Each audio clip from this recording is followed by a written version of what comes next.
the workshop. Welcome, guys. So first, I'll start with my introduction. So I started trading somewhere in 2019, and like I started trading manually only, and then later I came to know about quant trading, and since I knew coding, so I tried to shift on this. So after that, in the start of the pandemic, so I got an intern and an opportunity to learn about basically forming strategies, backtesting, and then like I did it for myself, and then I started freelancing for that for quite some time.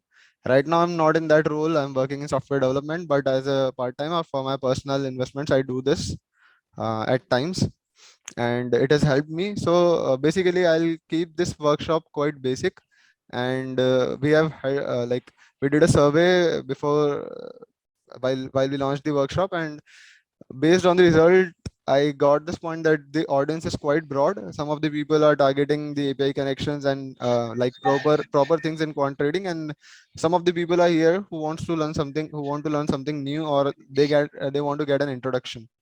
So I'll try to keep the things according to that broad spectrum, starting from basics and then scaling towards building a strategy and optimizing it, which I think is the most important part. And I'll give examples of some of my own strategies and how I have built them. And then we'll see some of the API connections and other things or stuff. So I'll start now. Yeah. So first, let me start with the introduction of financial markets and some common terms.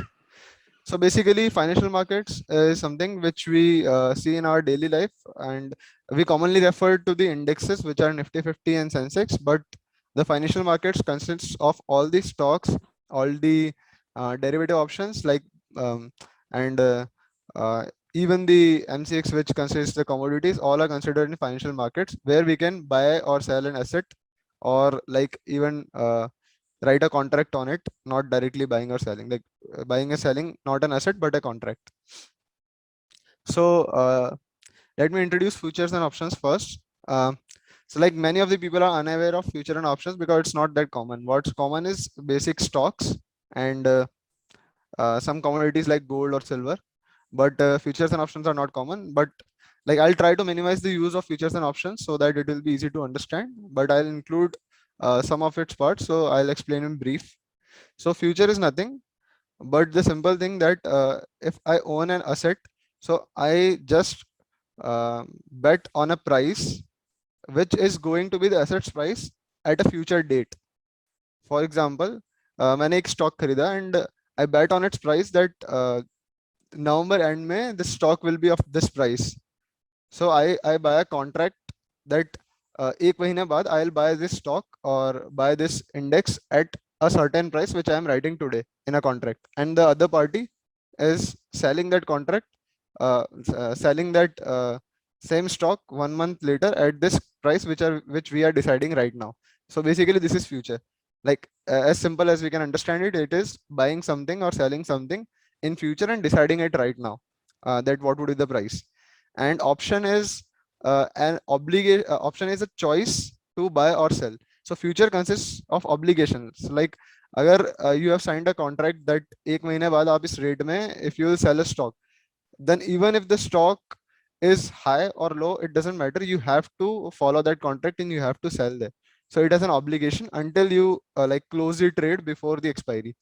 But options have do not have an obligation, which is obvious by its name, that you can buy a option to buy a particular stock at a certain price 1 month later, for example. So let's say that Tata Motors is trading at 500 and I buy an option to buy Tata Motors at 520 1 month later. So what I'm doing is I'm buying an option. I'm not buying the stock right now. I'm buying an option to buy that particular stock at a certain price 1 month later. So if the price goes above 520, I'll be profitable. If it doesn't go above 520, I won't be profitable. As simple as that. So if it doesn't go above 520, then I'm not forced to buy, basically. So it's obvious that options are profitable, but it by this statement, but it's not the case. So actually, while you are buying that right to buy the asset sometime after, you have to pay some money, and that is the total game all about, that premium which we pay. And There are much more complicated things around it, but I don't want to get in there because we have to focus on quant trading here. So we'll proceed from here. I just gave you a basic idea that what is future and what is option, so that you can understand when I use the terms. So the third most important thing is to understand is time frame which we are talking about. So basically many people think कि quant trading like is like कि काफी कम time में trade execute हो गया, just we entered and we exited, या फिर वो सिर्फ इंट्राडे हो रहा है. यहाँ पे time frame which we are talking about is anything which is on the daily scale और on the minute 5 minute scale, but not less than that. ठीक है, we are not going into high frequency trading. I will make it clear right now only. That is completely different and I don't have any idea about that because I haven't worked in that. So that happens basically in time frames lesser than few seconds. So and that requires like special type of computers and server setups and other things. So what we are talking about is the data which we can easily get, the frequency at which we can easily work, and that is above a minute. Like the unit which we'll use as our time will be minimum a minute, and above that anything can work, like 5 minute data, 15-minute data, hourly or daily data or weekly data, even anything can work. So then comes the definition, what is quant trading. So basically I'll put it in simple terms. The manual trading is that you see the prices, you select a stock, you see several parameters including news, including other factors, for example prices, market craze, your friend's opinion, or any YouTube video or anything else, or even your analysis or its fundamental reports, anything else, or the profit of the company, everything you can include in your judgment, and you place a trade based on the assumption that the trade will go in your like projected direction and you will gain profit from it. That is manual trading. So what is quant trading? How is it different from this? Quant trading is like you just write a rule on paper. Like you can use some terms, mathematical terms, and if you can write that rule on paper that if this happens then I'll do this, if you can write this condition and then trade based on that condition only without any external factor, then you are doing quant trading, and it can be done by the computer because that is a simple mathematical equation. So here I have written basic three terms, which is writing a strategy mathematically. So first term is strategy mathematically. So it involves mathematical equations, okay, so that you can your system can generate signals trades on your behalf. So the second part is that your system can generate trade. So which means that it involves some piece of coding or some piece of training your system so that it can generate trades. And the third thing is signals oblique trades on your behalf, which means that you yourself should be capable of writing or formulating a strategy in your mind first so that you can train the system. So instead of you trading, your machine can trade. So people claim that in algo trading, like you can devise an algorithm which can develop a strategy and you don't have to even think about that. That is also possible, but we are not considering that in our domain for the workshop. Our workshop includes only till the point where the strategy is devised by the user and it is optimized by the machine, or and it is managed by the machine.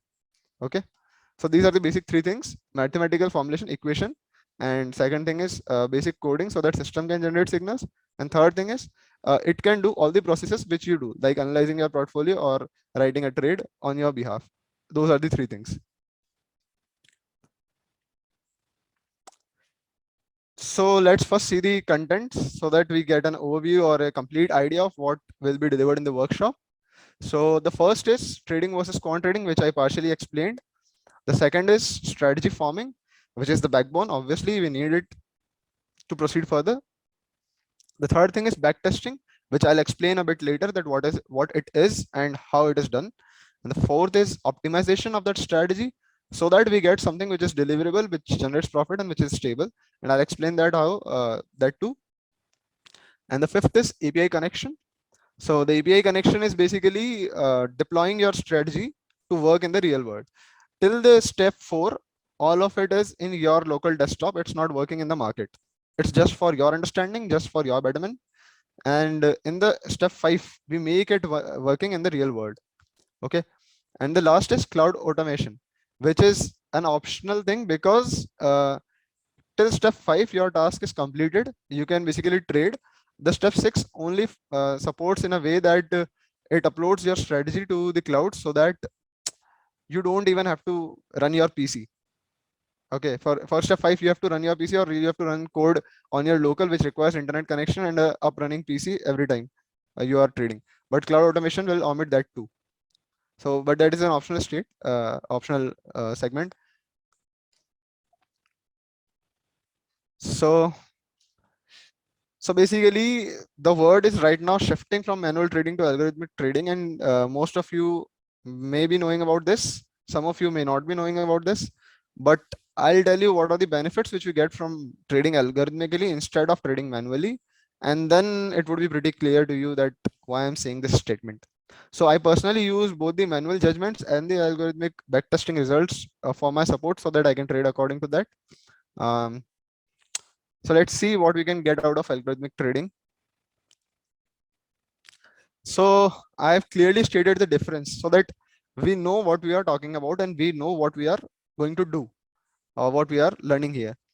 So what trading involves, the first thing which we talk about is emotion. So I have jumbled the order somehow because I have written the relevant thing above, not the step by step things which comes first. So emotions is the most relevant thing which people are like stuck about, because when you trade, most of the times you are uh, in a state where you think that you would have made profit in this trade if you would have exited early, or you would have made profit in this trade if you would have entered early, or you would have made profit in this trade if you did this or that, something like that. But due to that temporary oscillations or temporary movements or temporary fear or something which happens, you either close the trade early or do not close it on time, or you wait that the trade is not going in my direction but it will go sometime in my direction, so you wait for that trade. um, that may be sometimes good, that may not be sometimes good. But what I'm talking about right now is that it involves all sorts of emotions. That is not judgment. Judgment is something different, which is done before taking a trade. But it is all emotions. Well, you are in the trade, but you are fluctuating your mental state or decision by the inputs you get in the duration. So quant trading does not involve any emotions at all because it is done by the machine, and those are the fixed statements or rules which are being executed according to the definitions which we put in. So there is no scope of emotions or like changing the rules or changing the trades based on how we feel. So that is omitted. And the second thing, which is the most no, not second is not the most important. The second thing is the large number of factors.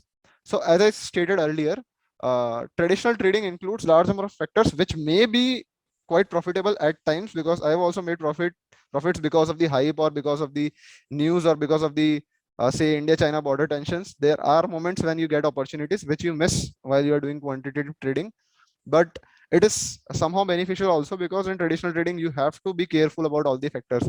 If you miss them, then you are at the loss also on the same scale of the profit opportunities. So quant trading omits all those sorts of risks and rewards. It doesn't even consider that, because those all are included itself in the backtested results, and those all are included itself in the forthcoming results over long term, not for a single trade. So the thing which I just mentioned now is the most important power of quant trading, which is long-term results and the backtested results, which are on a data, which is not like instance or 5 instance or 10 instance. That is in hundreds, maybe in thousands, maybe in 10,000, maybe in lakhs, because we have humongous amount of data on which we can test our idea. So this is one of the most important power. So for example, मैंने कहीं पढ़ा कि RSI is an indicator. I'm just using this as an example. Those who don't know, don't worry, I'll explain this also. So for example, मैंने कहीं पढ़ा कि RSI is an indicator, और ये जब 30 के नीचे जाता है तो strategy is like in a buying state, क्योंकि ये oversold है. तो I buy at RSI 30 and I sell at RSI 70 की 70 के ऊपर जाता है तो मैंने मान लिया कि ओवर बॉट है, कि सब लोग खरीद चुके हैं, तो अब इसमें फॉल आ सकता है. ठीक है, तो there is a simple strategy. But how would I know कि ये प्रॉफिट कमाती है या नहीं कमाती? मैनुअल ट्रेडिंग में what will I do that? I will place a trade according to that. I will see that it's profitable. Oh wow, nice. I will try it 5 times. 5 में से अगर 3 बार करके आई विल सी दैट कि हाँ 60% profitable होता है. But what's the data set? That's very limited because I can not try it multiple number of times. But in quant trading, what I need to do is I just need to write that in an equation form and run on the huge data so that I get the results directly over a large data set, which may be more than thousands of instances, so that I practically have a very strong statistical support that it is probabilistically proven, which is the fourth point also, that it is statistically proven. And the third thing, which includes personal judgment, it is partially cross for quant trading, not properly, because personal judgment is not involved in each and every trade. That's why I've written a cross here. But personal judgment is definitely involved when you are formulating the strategy, because you cannot formulate a strategy based on just a grid search or based on hit and trial. You need personal judgment for formulating a strategy, but you don't need personal judgment for each and every trade. So that's why in regular day, when there is no where there is trading happening, you don't need any personal judgment. Whereas in traditional trading, for each and every trade, you need a personal judgment because of the factors involved, as we have discussed above. And the second last thing is stats. So there is a very simple example. So for example, let's take an unbiased coin. So I'm using basic probability because most of the people are from engineering background and they understand this. So if I take a basic coin which has a 60% probability of heads and 40% probability of tails. So for example, heads is profit and tails is loss, and the amount of profit and amount of loss are equal. Okay. So if I say that in 10 tosses you have to be profitable, like greater than zero. So what that means is you need four heads. So like probably probabilistically, like if the amount of heads is greater and not the probability. So like what I'm trying to explain is if there is a amount which is greater, then in a large data set you need, there is a higher probability to be profitable, like greater than zero. If you have higher probability of success or you have higher amount of success than the losses, then if the data set is higher, then the probability of being greater than zero would be more. So like it is defined by the normal distribution when we where we find the p-value of z greater than the adjusted parameter. So if you don't know that, then it's not something to worry about. What I'm basically trying to say is when the data set is large and your strategy is profitable based on some past experiment, then it is higher probability that in the large data set it will be profitable. It may not be profitable in a short run, which is like 5 trades or 10 trades. Your luck may not be in your favor, but in the long term it will be profitable if it has a proven probability on a large data set already. So that is basically my point. So the last thing, which is obvious, we don't need repetitive efforts. We just need to formulate a strategy and then chill. Okay. So like if you have any doubts or if anything sounds which is not easy to understand, or if I use any terms, you can ask me anytime. There is no issue. Just that it should be relevant with the content which I'm delivering, not outside of that. So now let's discuss the, yeah. You can actually use the chat option also, or raise your hands, we'll unmute you. Mm-hmm. Okay. So let's focus on the main part, which is strategy forming. So what strategy forming exactly means? So strategy forming, you know the definition by now, that you have to write a mathematical equation. But what does this involve? So this involves the very basic part, which is an entry logic and an exit logic. Everything else comes into this only. So the indicators or something which I've mentioned in this slide.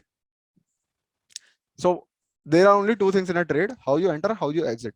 Stop losses, variable entry logics, or everything else is covered inside that only.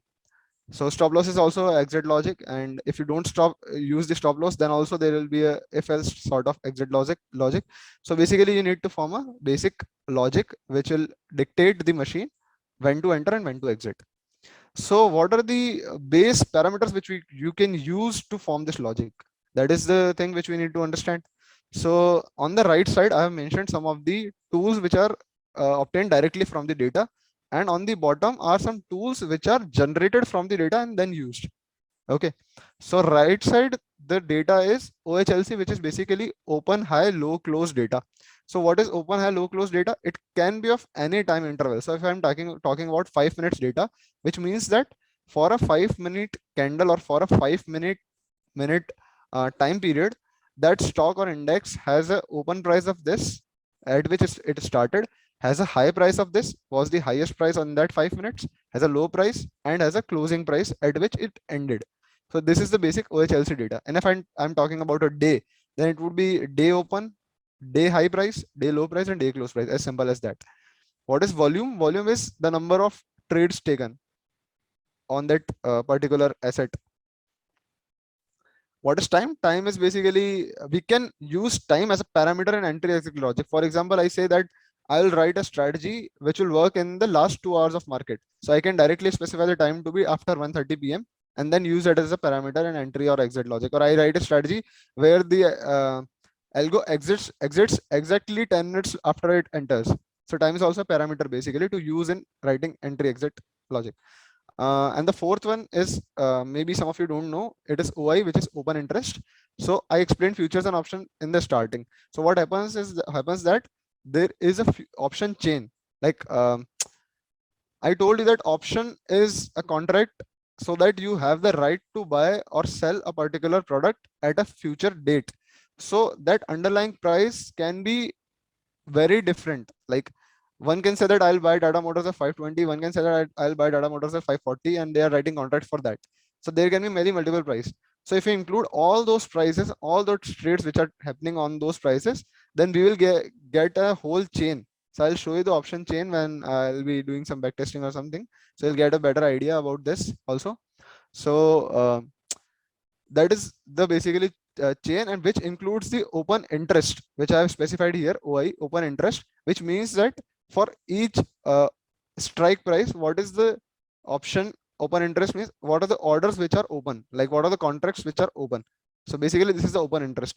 Its use is like, for example, if we consider that the price of Tata Motors is at 500 and call option is buying, right? And call option has the highest open interest on 520. It means that most of the option buyers and sellers are sitting at 520. They have written the contract of 520. So what it states that there may be some resistance about that, like that price. Because वहाँ पे there are most of the writers or most of the players sitting there. So they will restrict the price to go above or below that. So I can use this as a parameter to write my entry or exit logic, that if price reaches around that point, I can write a sell order, because there are most of the people who are sitting at that place maintaining and trade about that. So like for fully understanding it, you need a good understanding of how options work, how they decay, and how other things happen. But like I'll just keep the overview, that's why I'm explaining it in brief. So the next for input is volatility. So volatility, there is even a index for volatility, index. You can track that index and you can see that what's the volatility going on in market. Otherwise, you can see the option prices. You'll get an idea of volatility. So this can even be utilized as a parameter. So I'll show you a strategy which I have written on options, and I use volatility as a parameter. And there are volatility based indicators also. That is something different, but I'm using right now as a parameter. So parameters means if volatility is high, then my entry logic would be different. If volatility is low, then my entry logic would be different. So I can use this. Then option chain I've explained already with OI. So these are the things, and I'll cover these four things in detail in the preceding slides. So let's go with indicators first.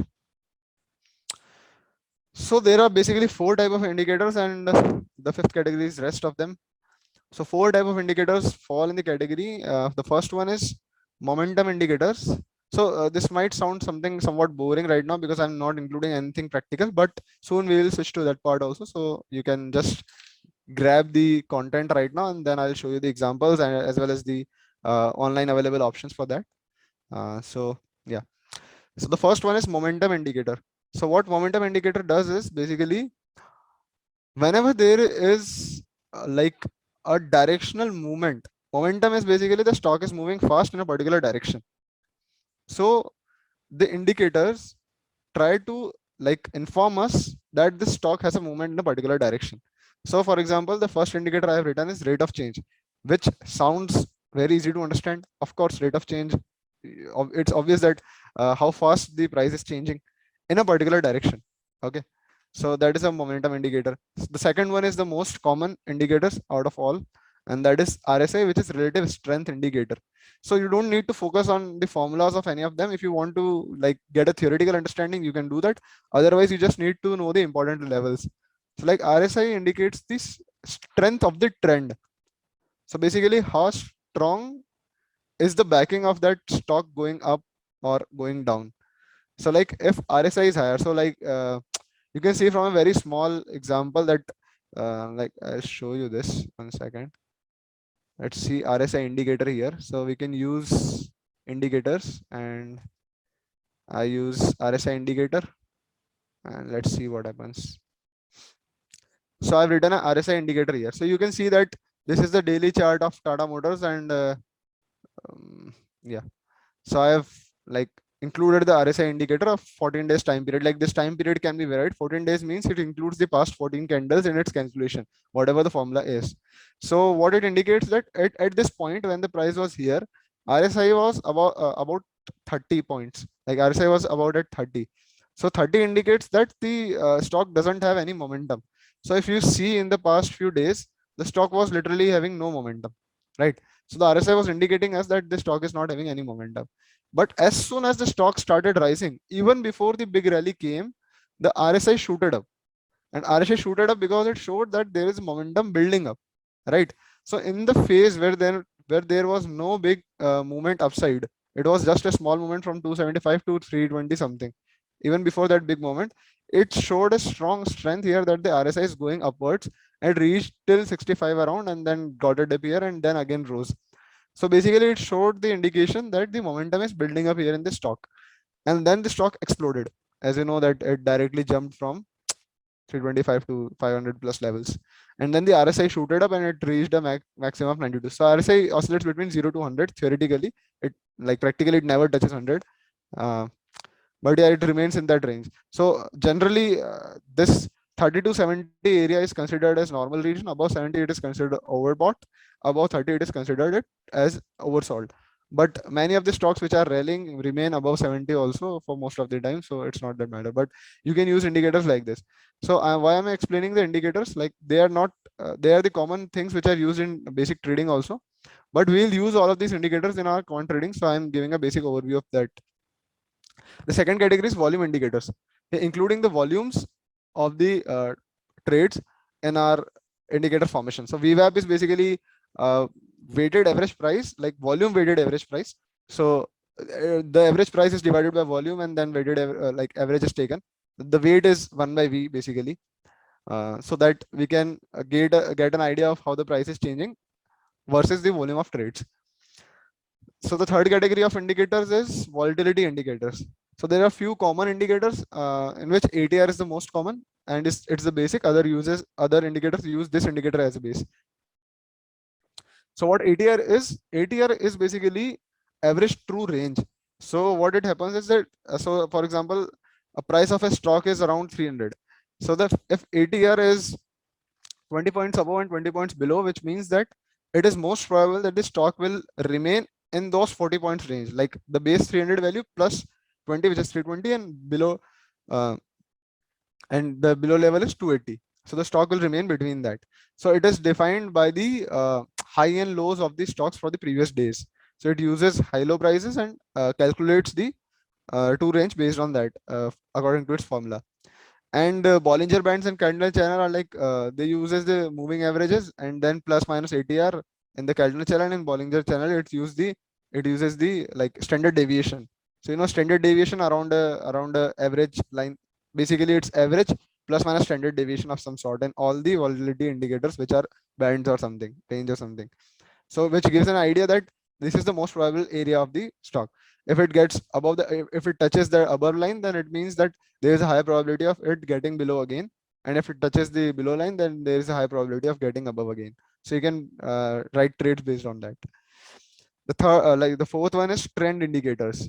So momentum indicators, as I told that momentum indicators like build up is about the build up or is about the movement which is happening currently. Trend indicators is basically how strong the stock is moving in a particular direction over a term. So like if we use ADX, ADX has a very complicated formula, but it directly describes the directional movement of a particular stock. Like if the stock is more volatile, then the trend is not that strong. If the stock is moving in a particular direction strongly, then the trend would be much more stronger. So like ADX is basically between 0 to 100, and above 50 it indicates a good trend, and above 60 70 it indicates a very strong trend, and below that the trend is weaker. So it also uses plus di and minus di, which is directional indicators. So like plus di is higher means it is good in the positive direction, and it is bad in the negative direction. Minus di is good in the negative direction. Simply simple moving Ex- average.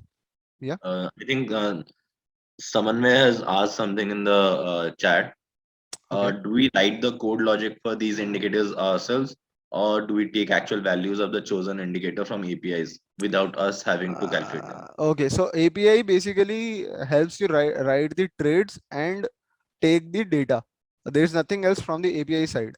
All else we have to write in our code, but we don't do it manually because we have libraries for it. I think this answers Yeah, the question. all We'll right. cover this. We'll cover this shortly.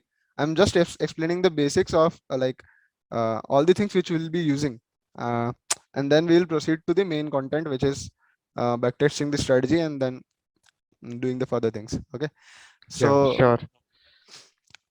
so like we can ignore all the other indicators. These are the most common ones which you may be using. I'll revise them once. RSI basically it indicates the momentum, as we as we saw in the Tata Motors chart. The ATR indicates the range around the base price, जिसके अंदर वो most probably oscillate करेगा. And the ADX indicates the trend strength. ADX अगर higher है, it means the trend is very strong in a particular direction. And simple moving average is basically the average of prices of some past day. Exponential is basically the exponential average of prices, logarithmic basically. So these are the main indicators. So I'll also discuss some chart patterns, though I personally don't use any of the chart patterns in my backtesting or algo trading, but there are many people who use the chart patterns and who write codes for predicting or finding the patterns which are being formed. So I'll explain them in brief so that you have an idea of what sorts of chart patterns can be picked out. So the basic of picking a chart pattern in algo trading is you pick out the reversal point. So basically, if there is a trade going on and the price reverses from a point, then you have to pick out that point and mark it in your algorithm, and then you pick out the other reversals, and then you have to figure out that which pattern it is going to resemble the most. So for example, I have picked this point and this point. So what I know is there is a bottom which is lower than the previous one. If the trend continues, it means it's directly going downwards. There is nothing else. But if the trend reverses from here and I have these 3 points, then I have a probable outcome that it will take a reversal from here and drop here again, and then it can go ahead. So if I get these 4 points, then I'm pretty sure that it could be a pretty sure of getting a pattern here and getting a opportunity of a trade. So these are the patterns which we need to identify. So I'll explain some of the patterns briefly so that you can also use them while trading or while understanding the charts. So double top means there is a selling pressure coming from this range so that the trend is reversed. So if a stock is rising and it gets selling here and then it again rises, so what theoretically happens is that if a strong is in a upward trend, then it should break its previous highs and go upward because there is a buying pressure. But what this pattern suggests that it could not break the previous high and falls from there. What this means that this area there are sellers and which are trying to put in pressure on the stock because they have book their profits.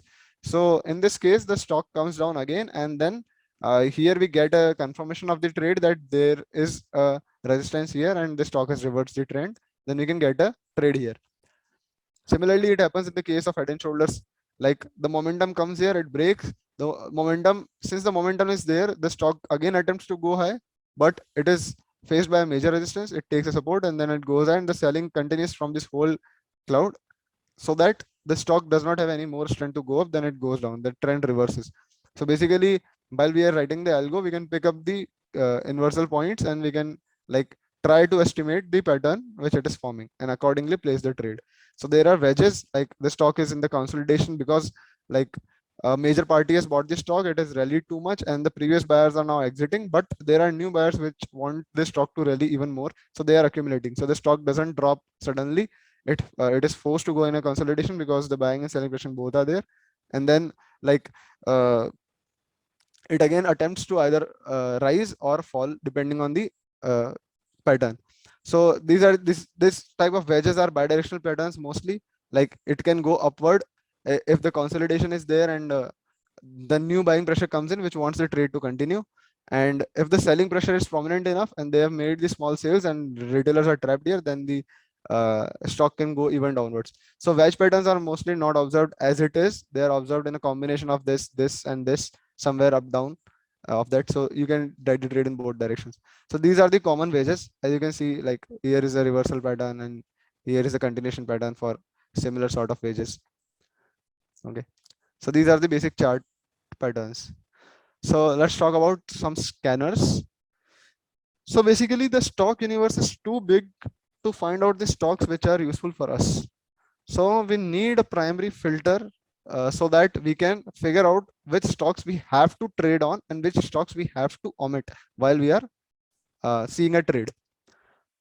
So I'll show you a basic scanner. So I'm using ticker tape here. I'll show you a basic scanner. So there are five stocks which are currently present here on the ticker tape. It includes almost all the BSE stocks, maybe leaving some of them. So like simply I can write the stock universe to be Nifty 100. So there are 100 stocks directly available right now. So what I can do is I can use all of these available filters, which are both uh, fundamental and basically quantitative, based on quant trading. So why I'm showing these scanners, like it's quite tough to include all the scanners in your quant trading, because fundamental scanners needs all the fundamental data, which again is a hectic task to include. We can easily get the price data, but if we get the fundamental results also, we can include this. But I'm showing the scanners to you because even while you are writing the quant strategy, you need to define the stocks which you are working upon. So as a prereq of that, so like basic quant trading doesn't require this, but when you are building a strategy, you should know all the tools which are available to you. So like for reducing the effort, we can directly select the stocks from our screener. So for example, I use financial ratios as a financial ratios would be I use growth as a screener. Okay. So let's say last 1 year historical revenue growth, I'm using this as a parameter. So I've entered this 1 year historical growth and I can set it anywhere in this range. So let's say the revenue growth should be greater than 18% and less than uh, anything, any number. So I get a 17 stock list directly, and I can include this stock list in my algo trading as it is, so that I don't have to focus upon the fundamental parameters even, and I can use them directly in my trades. And I can even write this screener algorithmically, just that I'll need the historical data from some source, right? So this is basically screening. So you can, as you can see there, you have a lot of options. You can use all the financial ratios like asset turnover, current ratio, quick ratio. Those who know this, it's fine. Those who don't know that, it's okay, because like when you will try to understand it fundamentally, you will get to know all these ratios. It's nothing difficult. There are technical indicators which you can directly use. We'll code them, no doubts about that. I'm just showing that um, those who are trying to use the platforms, they can easily like use this. So it's on the ticker tape. I'll share the resources later. Okay. So let's get to the main part, which is backtesting. So do you guys need a break, like 3 to 5 minutes break, or should I continue? You can use the chat. Yeah. Let us know. Hello. Yeah. Continue, no issues. मतलब, sound may say. Okay. But yeah, it's quite interesting. So yeah, you're not listening. So till now the basics of trading are covered, and I've included them in a great detail because people have asked me to do so. Otherwise, I would have directly jumped to the quant trading part. So now let's focus on the main part, which we are targeting today. So backtesting basically has four pillars of fundamentals, which is the first is data, which sounds too simple that we just need open, high, low, close price and we'll function upon that, but it's not that simple. Managing data is way too hectic than you know.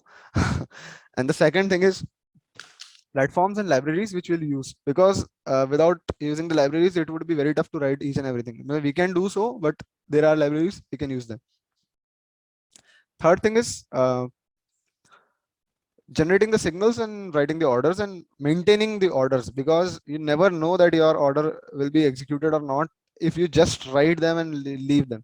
You need a feedback system to alert you that your money is enough in the account, or your trade is being executed, or it's being cancelled, or the stock is not in the restrictive list today. There are multiple parameters which you need to take care of while writing orders. So this is the thing. And the fourth, like, if we are talking about backtesting right now, backtesting also need the orders, because based on the type of order, the log will be generated and the PNL will be calculated. So, and the fourth one is analysis.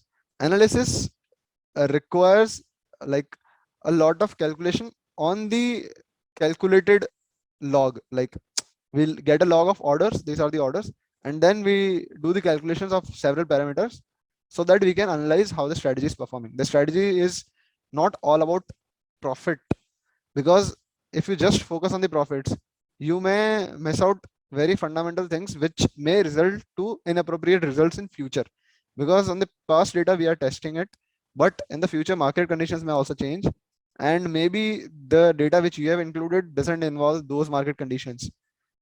Maybe the market gets matured from your strategy and it won't work in future. Maybe your data is an overfit and it won't work in the future. There are several reasons where your back tested strategy uh, may not give returns in future, and as well as, even if it gives returns, it may be mentally tough to follow that strategy. I'll explain this in detail why it happens, so when I explain the parameters. So first, let's go upon the data thing. uh, yeah. So mm, I'll show you the data thing where you can get the data. So the first thing which I mentioned is NSE website for data. So this is the NSE website, and for example, I stayed Nifty 50 here, and I've written a referral date, and I press get data. So what NSE provides me is, NSE provides all the daily data for free. So like, it provides me the daily data, open, high, low, close of 4th May of this index, and the other stocks I can get it from here. But it's in a theoretical format. I can, like, sorry, it's in the website format. I can download it in a CSV file and then use it in my code. But I won't prefer doing this in this way, because if I'm using code, I shouldn't do any UI. I should do it directly. So for doing it directly, what I have is, there is a library NSEPY I've used in uh, some of the strategies. I must have used it. Okay, I'll show you that later when I'm talking about the code. So there is a library NSEPY which you can use, and it directly downloads data from NSE. I'll show you when I'll show you the live examples in my code. I've opened them, but I'll have to search in which I have used the downloading of data. So I'll show them soon. The second is Zerodha historical data API. So why do we need different data sources? Because there is a difference in data. Like, there's a difference in which they maintain data, they write data, and they clean data, as well as they adjust data. So there's a lot of things going on. There may be instances when you compare a price on Zerodha's data to the NSE data, and it will be different. Like, for the same date, for the same stock, for the same time, the price would be different. And why is it so? Because maybe Zerodha is adjusted for the corporate issues, and the price is being adjusted, and NSE website has the raw price. So this could be the issue. I'll explain this. How is it different? So first, I'll show you the format of some data. So here I have a lot of data here in my data folder. So I have extracted these resources to show in the workshop only. I have like a lot more resources in this. So I'll show you this, for example, a referral file. So this is not the Zerodha data. Uh, so as you can see, options are like a lot heavier than anything else. This is a Nifty index, Nifty 50 index options file. Only 2 years data, which is also not complete because it is 1.5 year only. I have taken this data around May, and it is 2 GB file. A lot of data in there. So let's see Zerodha data. Okay. So stocks in 50. So I have like segregated the data and downloaded it from the API. So there is a 5 minute time range. The data is 5 minutes and 15 minutes, 60 minutes day. So how does this data look for each and every company? We get this data. So like we can get this from the API. I'll show you this also. So forgetting just a look about this, how the data is stored. I think it's taking too much time. Let's skip it. And the like Zerodha data is somewhat similar to NSE, but NSE doesn't provide any intraday data. Zerodha provides the intraday data, and there are many more sources you can like search them. But at first, you need to understand what they are providing, like what they have, how they have manipulated the data. That's the most important thing. You can also get the data from Yahoo Finance or any other sources. So there is one source, GDFL, standard data, which is like the standard data of options, which is most common. I've seen it at many places, global data feeds data. And I also have this data for like I have some of the data, not all. I'll show you that. uh, so I've segregated the data company wise. So there are a few companies which have F&O, and what this indicates, this for this particular expiry, all of these contacts are valid for this particular expiry. So like I have this data till January only. Last year I downloaded it. So and this 1 2 3 considers the future expiries, and rest are the option expiries. So this options data may be irrelevant, but I'm just showing this data. And what you need to do is basically you need to segregate this data in this form, because how they provide the data is a single file, and it contains all the lines one by one. You have to segregate the data so that you can use it. So that is one of the most important things. But Uh, and yeah. Archit has this question: do you get the data for free, or there are any charges for it? And is Yeah, the data GDFL data is paid. uh, So Zerodha data has like a 2000 per month charge, and you can download as much as you can in that 1 month. So the API is 2000, and then historical data API is another 2000. Basically, you have to give 4000 for that. And NSE website data is free. Your finance data is free. Well, you get the daily data for free. You get the intraday data for indexes for free at some sources, but otherwise you have to buy all the data.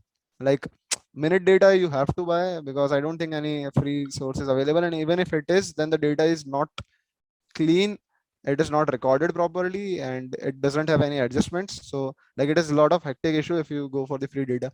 Plus options data is not at all free. Anywhere you won't find 5 minutes data for free for options, so you have to buy that. So right now we are considering only the stocks domain. So like you can get the at least the daily data for free, and you can get the intraday data at 4000 rupees only.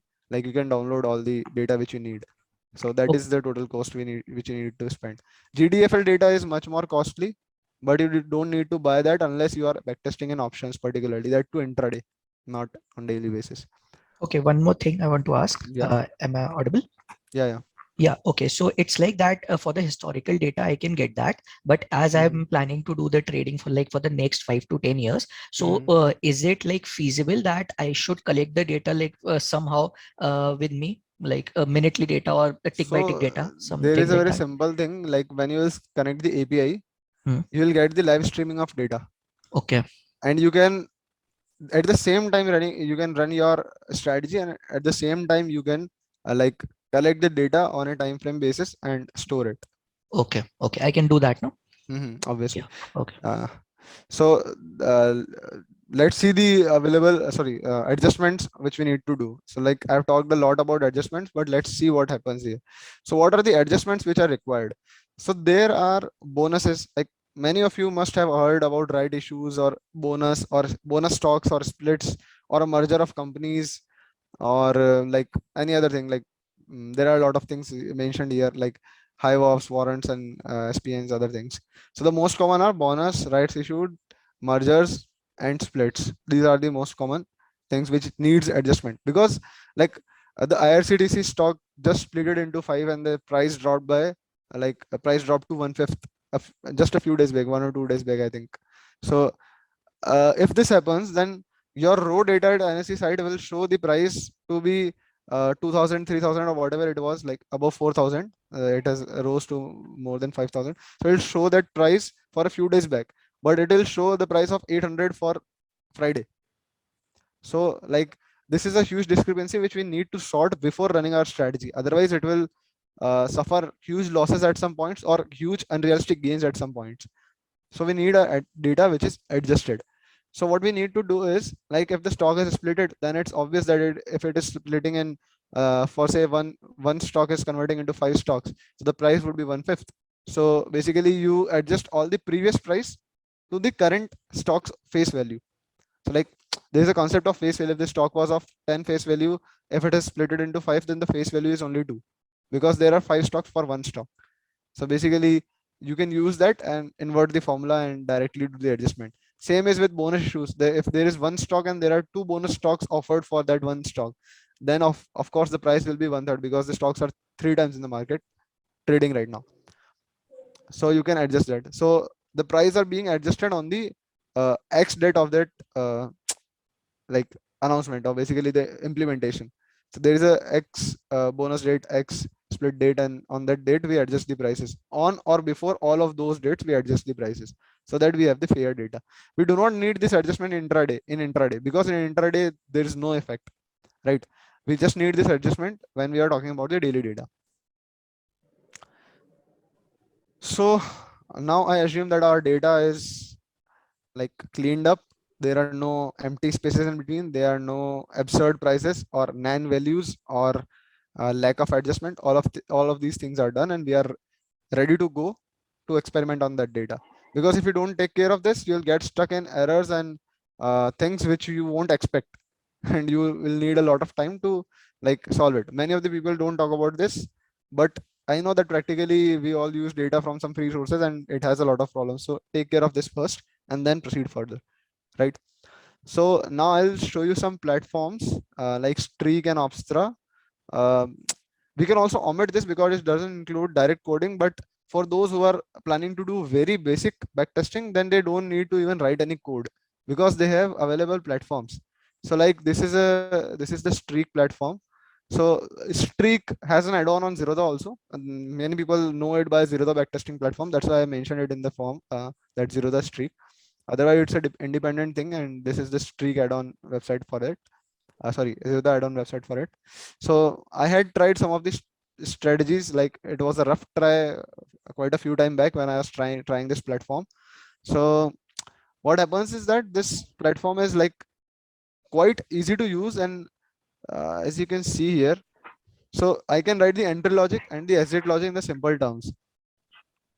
So entry logic क्या है कि buy 20 shares when 6 PROC crosses above 2 and ADX of 14 days is higher than 25. मतलब trend is higher than 25 and PRC 6 PRC is above 2, and the plus DI, which is again a part of ADX, is higher than the minus DI, means the trend is positive at 1 day candle interval using candlestick chart. तो this is very basic 1 day chart लिया मैंने, और time का तो इसमें कोई rule नहीं है क्योंकि फुल डे का लिखा हुआ है. So this is the basic enter logic. जब भी ऐसा होगा एंटर कर लेना है, और जब भी 3 PROC जो है वो 0 के नीचे चला जाए, या फिर स्टॉप लॉस 10% का लगा दिया, या फिर टारगेट प्रॉफिट जो है वो 100% का लगा दिया, तो मैं मेरा जो है ये एग्जिट कर लेगा. तो सिंपल स्ट्रेटजी मैंने लगाई और बैक टेस्ट करी, और मैं इसमें डेट्स भी बता सकता हूँ कि ये 2015 से 2020. तो मैंने ये ऐसी रैंडम ट्रायल है, इसमें कुछ मतलब थॉट प्रोसेस नहीं लगा है. रैंडमली मैंने कुछ वैल्यूज थ्रो कर दी और टेस्ट कर लिया. तो इसमें कुछ PNL आया, कुछ सिग्नल्स, विंस, लॉसेस, इसने basic back testing report generate करके दे दी, जिसमें मैं ब्रोकरेज लगा दूंगा तो ये ब्रोकरेज कमीशंस भी इंक्लूड कर लेगा जीरोधा के, और मुझे रिजल्ट्स दिखा देगा. ठीक है. So you can use this platform, you can play around with it कि कितने शेयर्स बाय करने हैं, कब करने हैं. एंट्री लॉजिक में भी you can add multiple logics. तो द क्वेश्चन कम्स कि why do we need to do coding if we have such a nice platform जिसमें सारे इंडिकेटर्स यूज कर सकते हैं, मल्टीपल कंडीशंस लगा सकते हैं, सारी चीजें कर सकते हैं. You can pay for it and you can use it, as simple as that. But the thing is कि इसमें बहुत लिमिटेशंस हैं. लिमिटेशंस क्या है? You can only use the well established indicators, you can not do anything apart from this. You can not use the like personalised time inputs, customised time inputs, कि मुझे इतनी बजे से इतनी बजे में अगर ऐसा मूवमेंट मिला तो ये ट्रेड करनी. You can not do this. I show you examples जो मैंने स्ट्रेटजीज कोड करी है कुछ क्लाइंट्स के लिए. वो बहुत कॉम्प्लिकेटेड स्ट्रेटजीज है. You can even code them in your personal coding, but you can not code here. तो इस पूरे प्लेटफॉर्म में लिमिटेशन क्या है कि जो जनरली स्टेब्लिश्ड इंडिकेटर थे सिर्फ वही यूज कर सकते हैं, उनके पैरामीटर्स को मॉडिफाई कर सकते हैं. ठीक है, उसके अलावा कुछ नहीं कर सकते. जो स्टैंडर्ड है सिर्फ वही यूज कर सकते हैं. मैं अगर बोलूंगा कि ओपन इंटरेस्ट चाहिए मुझे, वो इंक्लूड करो, नहीं कर सकते. मैं अगर बोलूंगा कि एक सर्टेन प्राइस के ऊपर इतने का कॉल ऑप्शन का अगर ये वॉल्यूम है तो मेरा ये ट्रेड होना चाहिए, नहीं कर सकते. फिर अगर मैं बोलूंगा कि मेरे को वॉल्यूम का भी मतलब जिस चीज का इंडिकेटर है सिर्फ वो यूज कर सकता हूँ. मतलब पर्सनली अगर मुझे कुछ उसके ऊपर डालना है तो मैं नहीं डाल सकता, वो सारे के लिए मुझे खुद को कोड करना पड़ेगा. ठीक है. सो ये एक एग्जांपल, एक मैं ऑप्सरा का भी दिखाना चाह रहा था, क्योंकि इसमें क्या है, you can like test the option strategy, कि अगर मैं कॉल ऑप्शन और पुट ऑप्शन बाय सेल करता हूँ या स्प्रेड बनाता हूँ या कोई स्ट्रैंगल स्ट्रेडल बनाता हूँ, जिनको पता है उनके लिए, जो बेसिक ऑप्शंस जानते हैं, तो उसको तुम डायरेक्टली यहाँ पे फीड इन कर सकते हो। कि मैं जैसे निफ्टी का ऑप्शन लिया, एक्सपायरी यहाँ फीड किया 3 नंबर की, और जो भी मेरे को स्ट्राइक प्राइस डालनी है वो स्ट्राइक प्राइस डाल के मैं पोजीशन ऐड करके सीधा पीएनएल देख सकता हूँ। दिस में भी like useful for a lot of people जो अभी थोड़ा ऑप्शंस में देखते हैं, तो उनको इसमें ग्रीक्स का आइडिया भी लग जाएगा कि कैसे डीके करता है, क्या करता है। You can adjust the parameters and you can use it, you should definitely try this.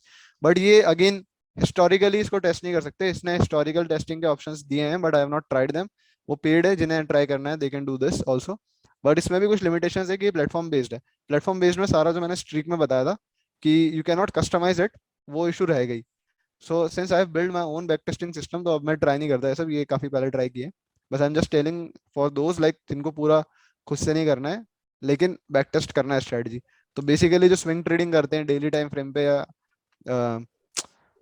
Indications के बेसिस पे ट्रेड करते हैं, या उनका ट्रेड है उनको थोड़ा वेरीफाई करना है कि हम ये जैसा सोचते हैं वैसा प्रॉफिट करेगा नहीं करेगा, तो they can use this platform easily. इससे मतलब आधा काम हो जाएगा तुम्हारा, बाकी की जरूरत नहीं पड़ेगी।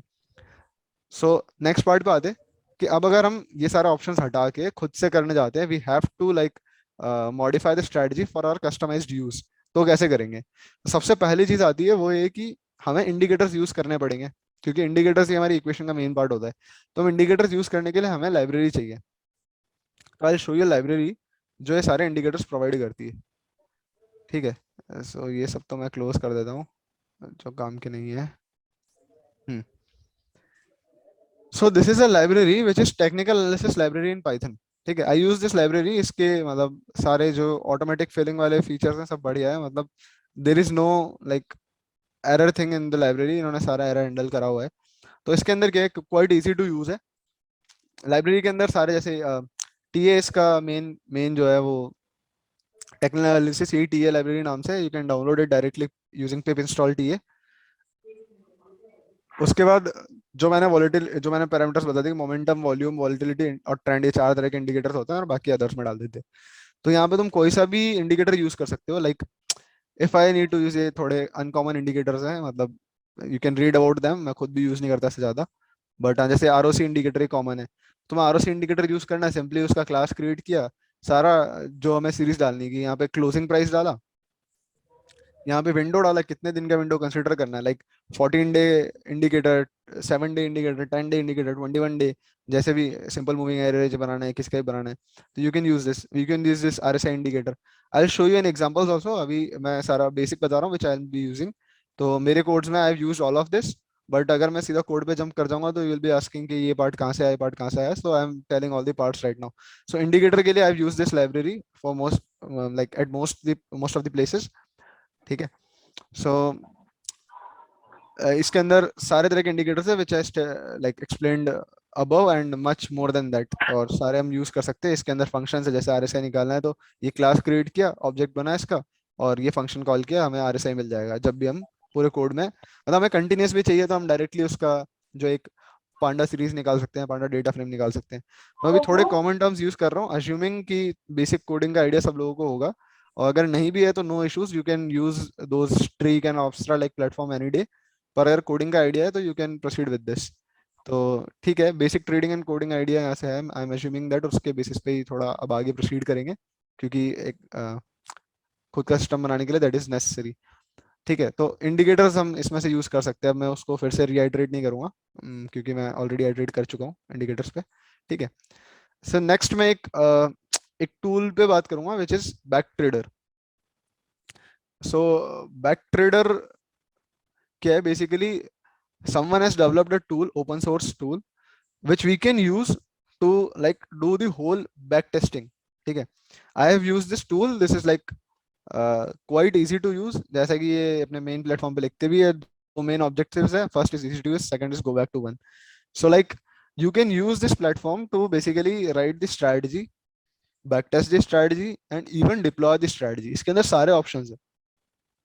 You can use indicators, you can use like write the orders of your choice, you can write the broker specific things, you can write the commission things, you can even use the analyzers, मतलब सारी चीजें, you can even like attach live trading with this, बस उसके लिए तुम्हें जो अपना broker API होता है वो इससे कनेक्ट करना पड़ेगा। अभी मैं ये एक्सप्लेन कर रहा हूँ as a back testing tool, क्योंकि लाइव ट्रेडिंग का मैं डायरेक्टली एपीआई से बताऊंगा, जो भी हमारा ब्रोकर है, मतलब मैं जीरो यूज करता हूँ तो मैं उसी से बताऊंगा। और बाकी एंजल ब्रोकिंग का API is also very stable, तो हम वो भी यूज कर सकते हैं। अभी इसका थोड़ा फीचर्स वगैरह बताता हूँ मैं कैसे करा है ये, एक बार देख लेते हैं, ठीक है। ठीक है, लॉग जनरेटर और मैनुअल कोडिंग है, तो I will go to the examples right now, ठीक है। सो हाँ, ये स्ट्रैटेजी में मैंने बैक ट्रेडर यूज किया है, हाँ किया है, ठीक है। सो ये स्ट्रैटेजी में जो इंडिकेटर्स हैं, अब मैंने टीएस में इसलिए यूज नहीं करा, टेक्निकल एनालिसिस लाइब्रेरी यूज नहीं करा है, क्योंकि बैक ट्रेडर के अंदर इंडिकेटर्स ऑटोमेटिकली होते हैं, तो मेरे को जरूरत नहीं है, मतलब जो इंडिकेटर्स मुझे चाहिए थे वो मतलब इसमें है ऐसा अवेलेबल। तो बैक ट्रेडर का सिस्टम सिंपल सा है कि there is a engine Cerebro नाम से, ठीक है। तो ये जैसे ये जो फाइल है ये सेंट्रल इंजन है। इस फाइल को मैं एक्सप्लेन करूंगा कैसे बनाया मैंने, और फिर स्ट्रैटेजी कैसे लिखा है और वो कैसे वर्क कर रहा है, ठीक है। सो ये सेरेब्रो जो है, यहाँ पे हर जगह सेरेब्रो सेरेब्रो नजर आ रहा है। ये सेरेब्रो जो है इसका सेंट्रल इंजन है। सो बेसिकली इंजन क्या करता है, इंजन सारे टास्क को कंट्रोल करता है, ठीक है। ये स्ट्रैटेजी को भी रन करेगा, ये ब्रोकर से कमीशन भी हैंडल करेगा, ये पोर्टफोलियो भी मैनेज करेगा, ये एनालाइज भी करेगा, ये स्ट्रैटेजी के अंदर ट्रेड्स भी क्रिएट करेगा, सब चीजें ये करेगा, ठीक है। स्ट्रैटेजी क्या है, स्ट्रैटेजी सिर्फ एंटर एग्जिट लॉजिक को रखेगी अपने पास, और उसके बेसिस पे ऑर्डर जनरेट करके देगी, बाकी सारा काम जो है वो हमारा सेंट्रल इंजन करेगा। सो दो पार्ट्स में है, ठीक है, एक इंजन एक स्ट्रैटेजी, ठीक है। तीसरा पार्ट ऑप्शनल है जो मैंने बनाया लॉग फाइल की, ऑफ कोर्स अब मुझे रिटर्न्स अच्छे देखने भी तो है, मुझे सिर्फ ये थोड़ी चाहिए कि पीएनएन निकाल के दे दिया, मुझे उसका पूरा चार्ट चाहिए, मुझे उसका पूरा एनालिसिस चाहिए, ठीक है। तो ऐसे करके ये पार्ट है, ठीक है। तो इसको एक बार आइटरेट करते हैं क्या किया है मैंने। तो बैक ट्रेडर यूज किया है, स्ट्रेटजी का नाम गोल्डन रेशियो है जो मैंने इंपोर्ट करी है, एक स्ट्रेटजी लिख के एक लॉग फाइल इंपोर्ट करी है, ठीक है। उसके बाद किसी को अगर कोड समझने में दिक्कत है तो कोई बात नहीं, try to understand the crux, you can start learning from the basic, थोड़ा पाइथन सीखना पड़ेगा उसके लिए। बट अभी I am assuming this because quant trading में it is like prerequisite कि आपको थोड़ा कोडिंग आता हो, ठीक है। तो अभी I will proceed from the state. अच्छा ये एक बार अगर समझ नहीं आ रहा हो तो you can raise hands and inform me कि बिल्कुल आइडिया नहीं लग रहा है, और अगर कंफर्टेबल है then I can like continue with this. थोड़ा जूम कर सकते हो एक्चुअली कोड को, बहुत छोटा है जूम, करंटली। मे बी वो राइट वाले फोल्डर्स वगैरह को छोटे कर दो। वो साइज ही जूम करना पड़ेगा, एक सेकंड। वो जूम का मतलब ऐसे कर्सर से भी जूम कर सकते हैं, वो फॉन्ट साइज बड़ा हो जाता है। कर्सर से नहीं बढ़ रहा, एक सेकंड, रेफरेंसेस में साइज बढ़ाना पड़ेगा।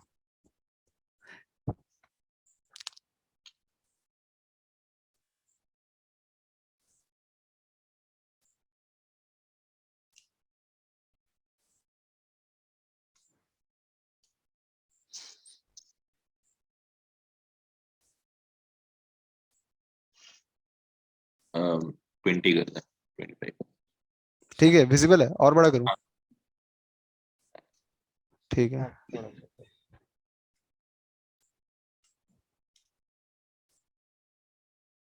ठीक है, अब तो विजिबल हो गई।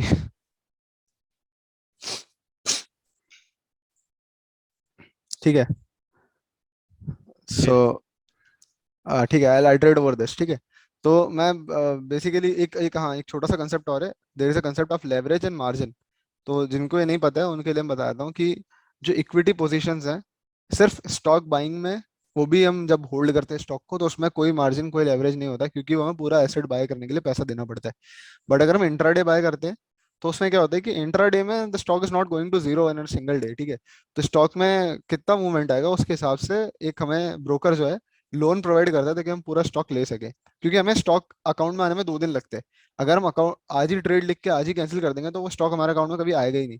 तो बेसिकली हमें बस वो ट्रेड को मेंटेन करने के लिए पैसा चाहिए, तो ब्रोकर जो है वो इंट्राडे बेसिकली लोन देता है हमें, क्योंकि उसको पैसा बाद में फीड इन करना पड़ता है, तो उसका कुछ लगता नहीं है, जस्ट हमें वो परमिशन देता है ऐसा करके कि हम ये ट्रेड कर सकते हैं।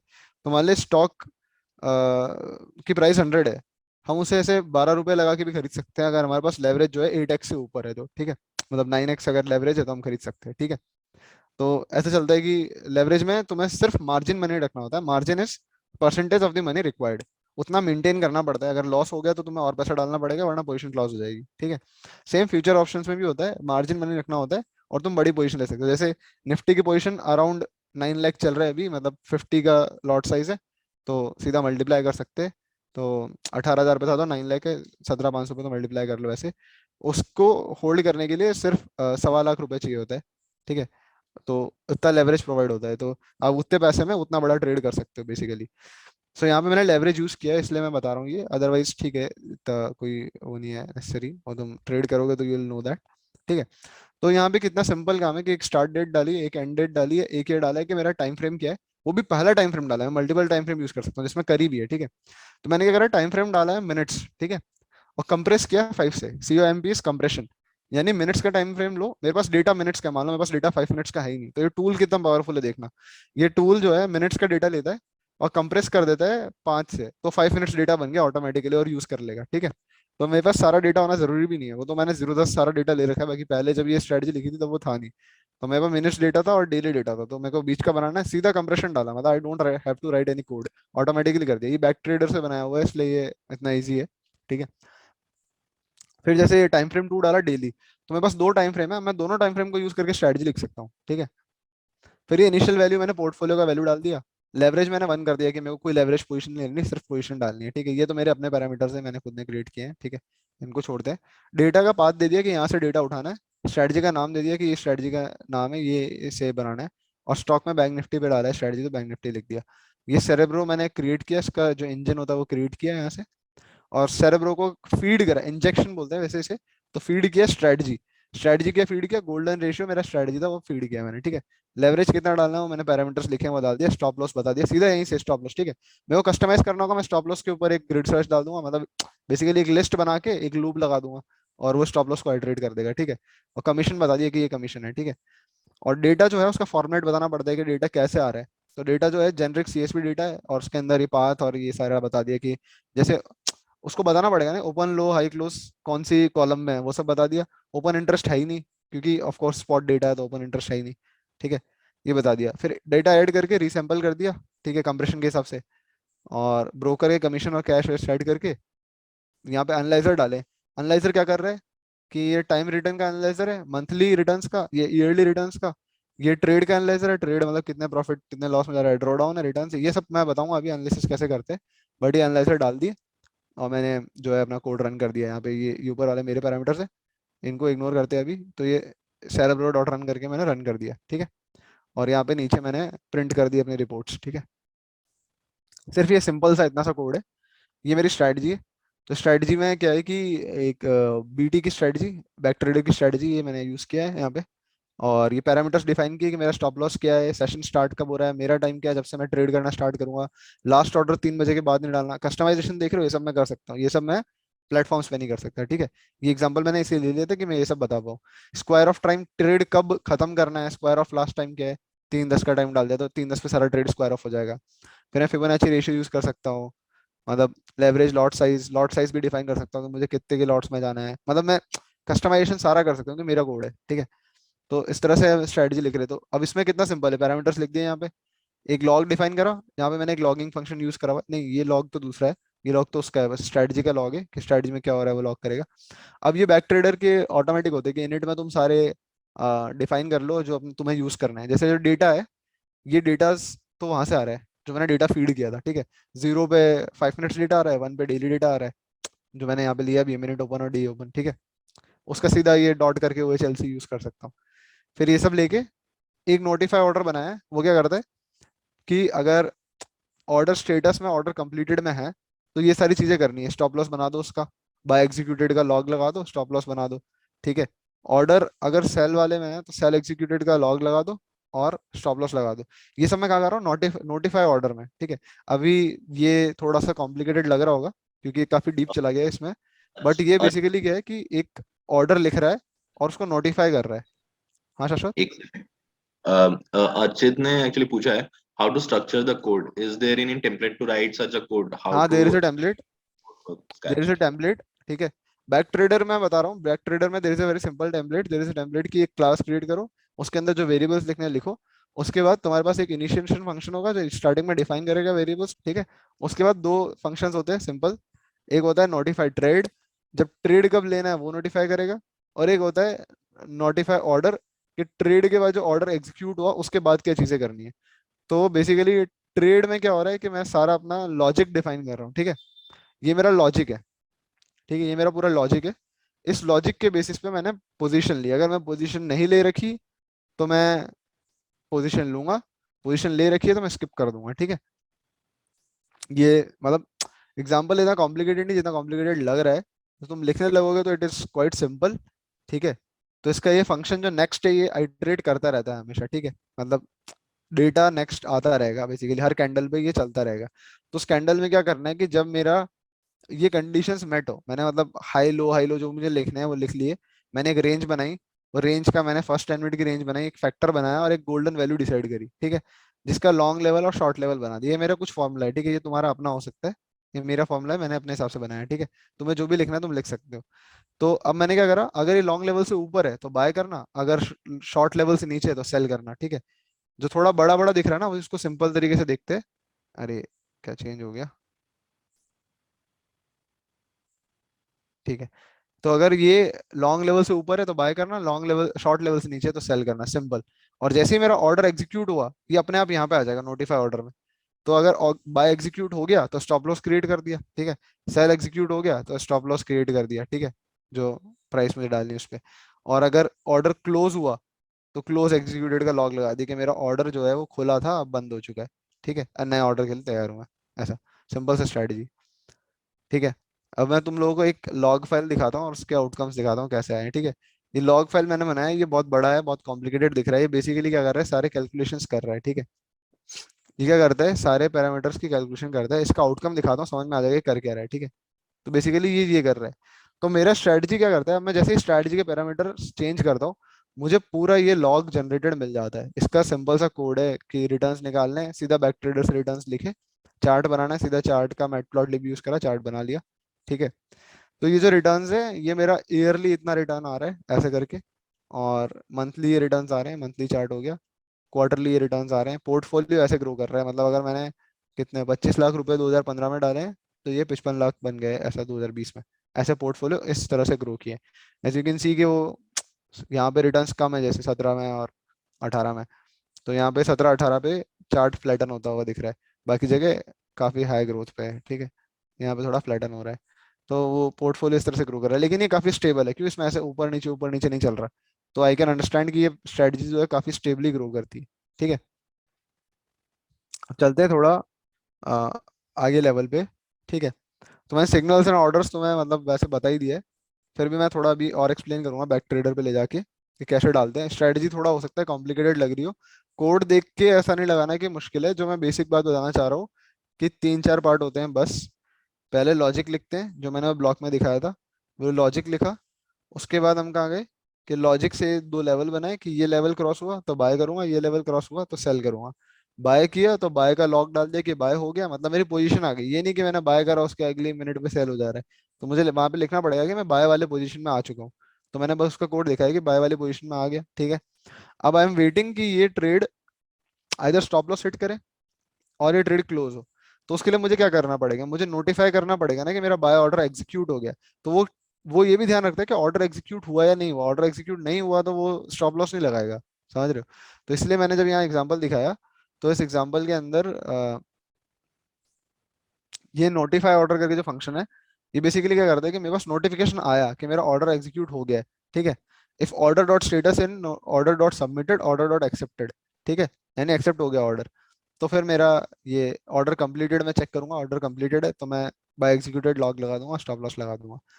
बैक ट्रेडर सिंपल है लेकिन कॉम्प्लिकेटेड नजर आ रहा है। अगर मैं रॉ कोड लिखूंगा तो वो और सिंपल दिखेगा। ये सिंपल है कब, जब तुम इसका डॉक्यूमेंटेशन थोड़ा सा पढ़ लोगे तो तुम्हें समझ में आएगा कि ये बहुत इजीली यूज्ड है। रॉ कोड इससे भी सिंपल होता है, वो मैं एक स्ट्रेटजी तुम्हें रॉ कोड की भी दिखाता हूँ। ये इंट्राडे मोमेंटम है, इसमें मैंने टीए यूज किया, दिस इज रॉ कोड। इसके अंदर मैंने बैक ट्रेडर वगैरह कुछ यूज नहीं किया है, ठीक है। पोर्टफोलियो जनरेटर यूज किया है बस मेरा अपना, वो तो मैं मतलब पोर्टफोलियो देखने के लिए करता हूँ, ठीक है। ये और सिंपल है, इसके बस पैरामीटर्स मुश्किल है, अदरवाइज ये सिर्फ इतना सा कोड है। ये पूरा मेरा बैक ट्रेडर वाला दोनों काम कर रहा है, स्ट्रेटजी भी कर रहा है और सेलेब्रो रन वाला काम भी कर रहा है और एनालिसिस भी सारा कर रहा है। एनालिसिस तो खैर मैं इससे कर रहा हूँ पोर्टफोलियो जनरेटर से। तो ये क्या कर रहा है, डेटा लिया, ठीक है, और उसके बाद ये कुछ कस्टमाइजेशन है थोड़ा सा कि मैं कौन सा डेटा यूज करना है। 3 डेटा ले रहा हूँ उनमें से एक यूज कर रहा हूँ, ठीक है।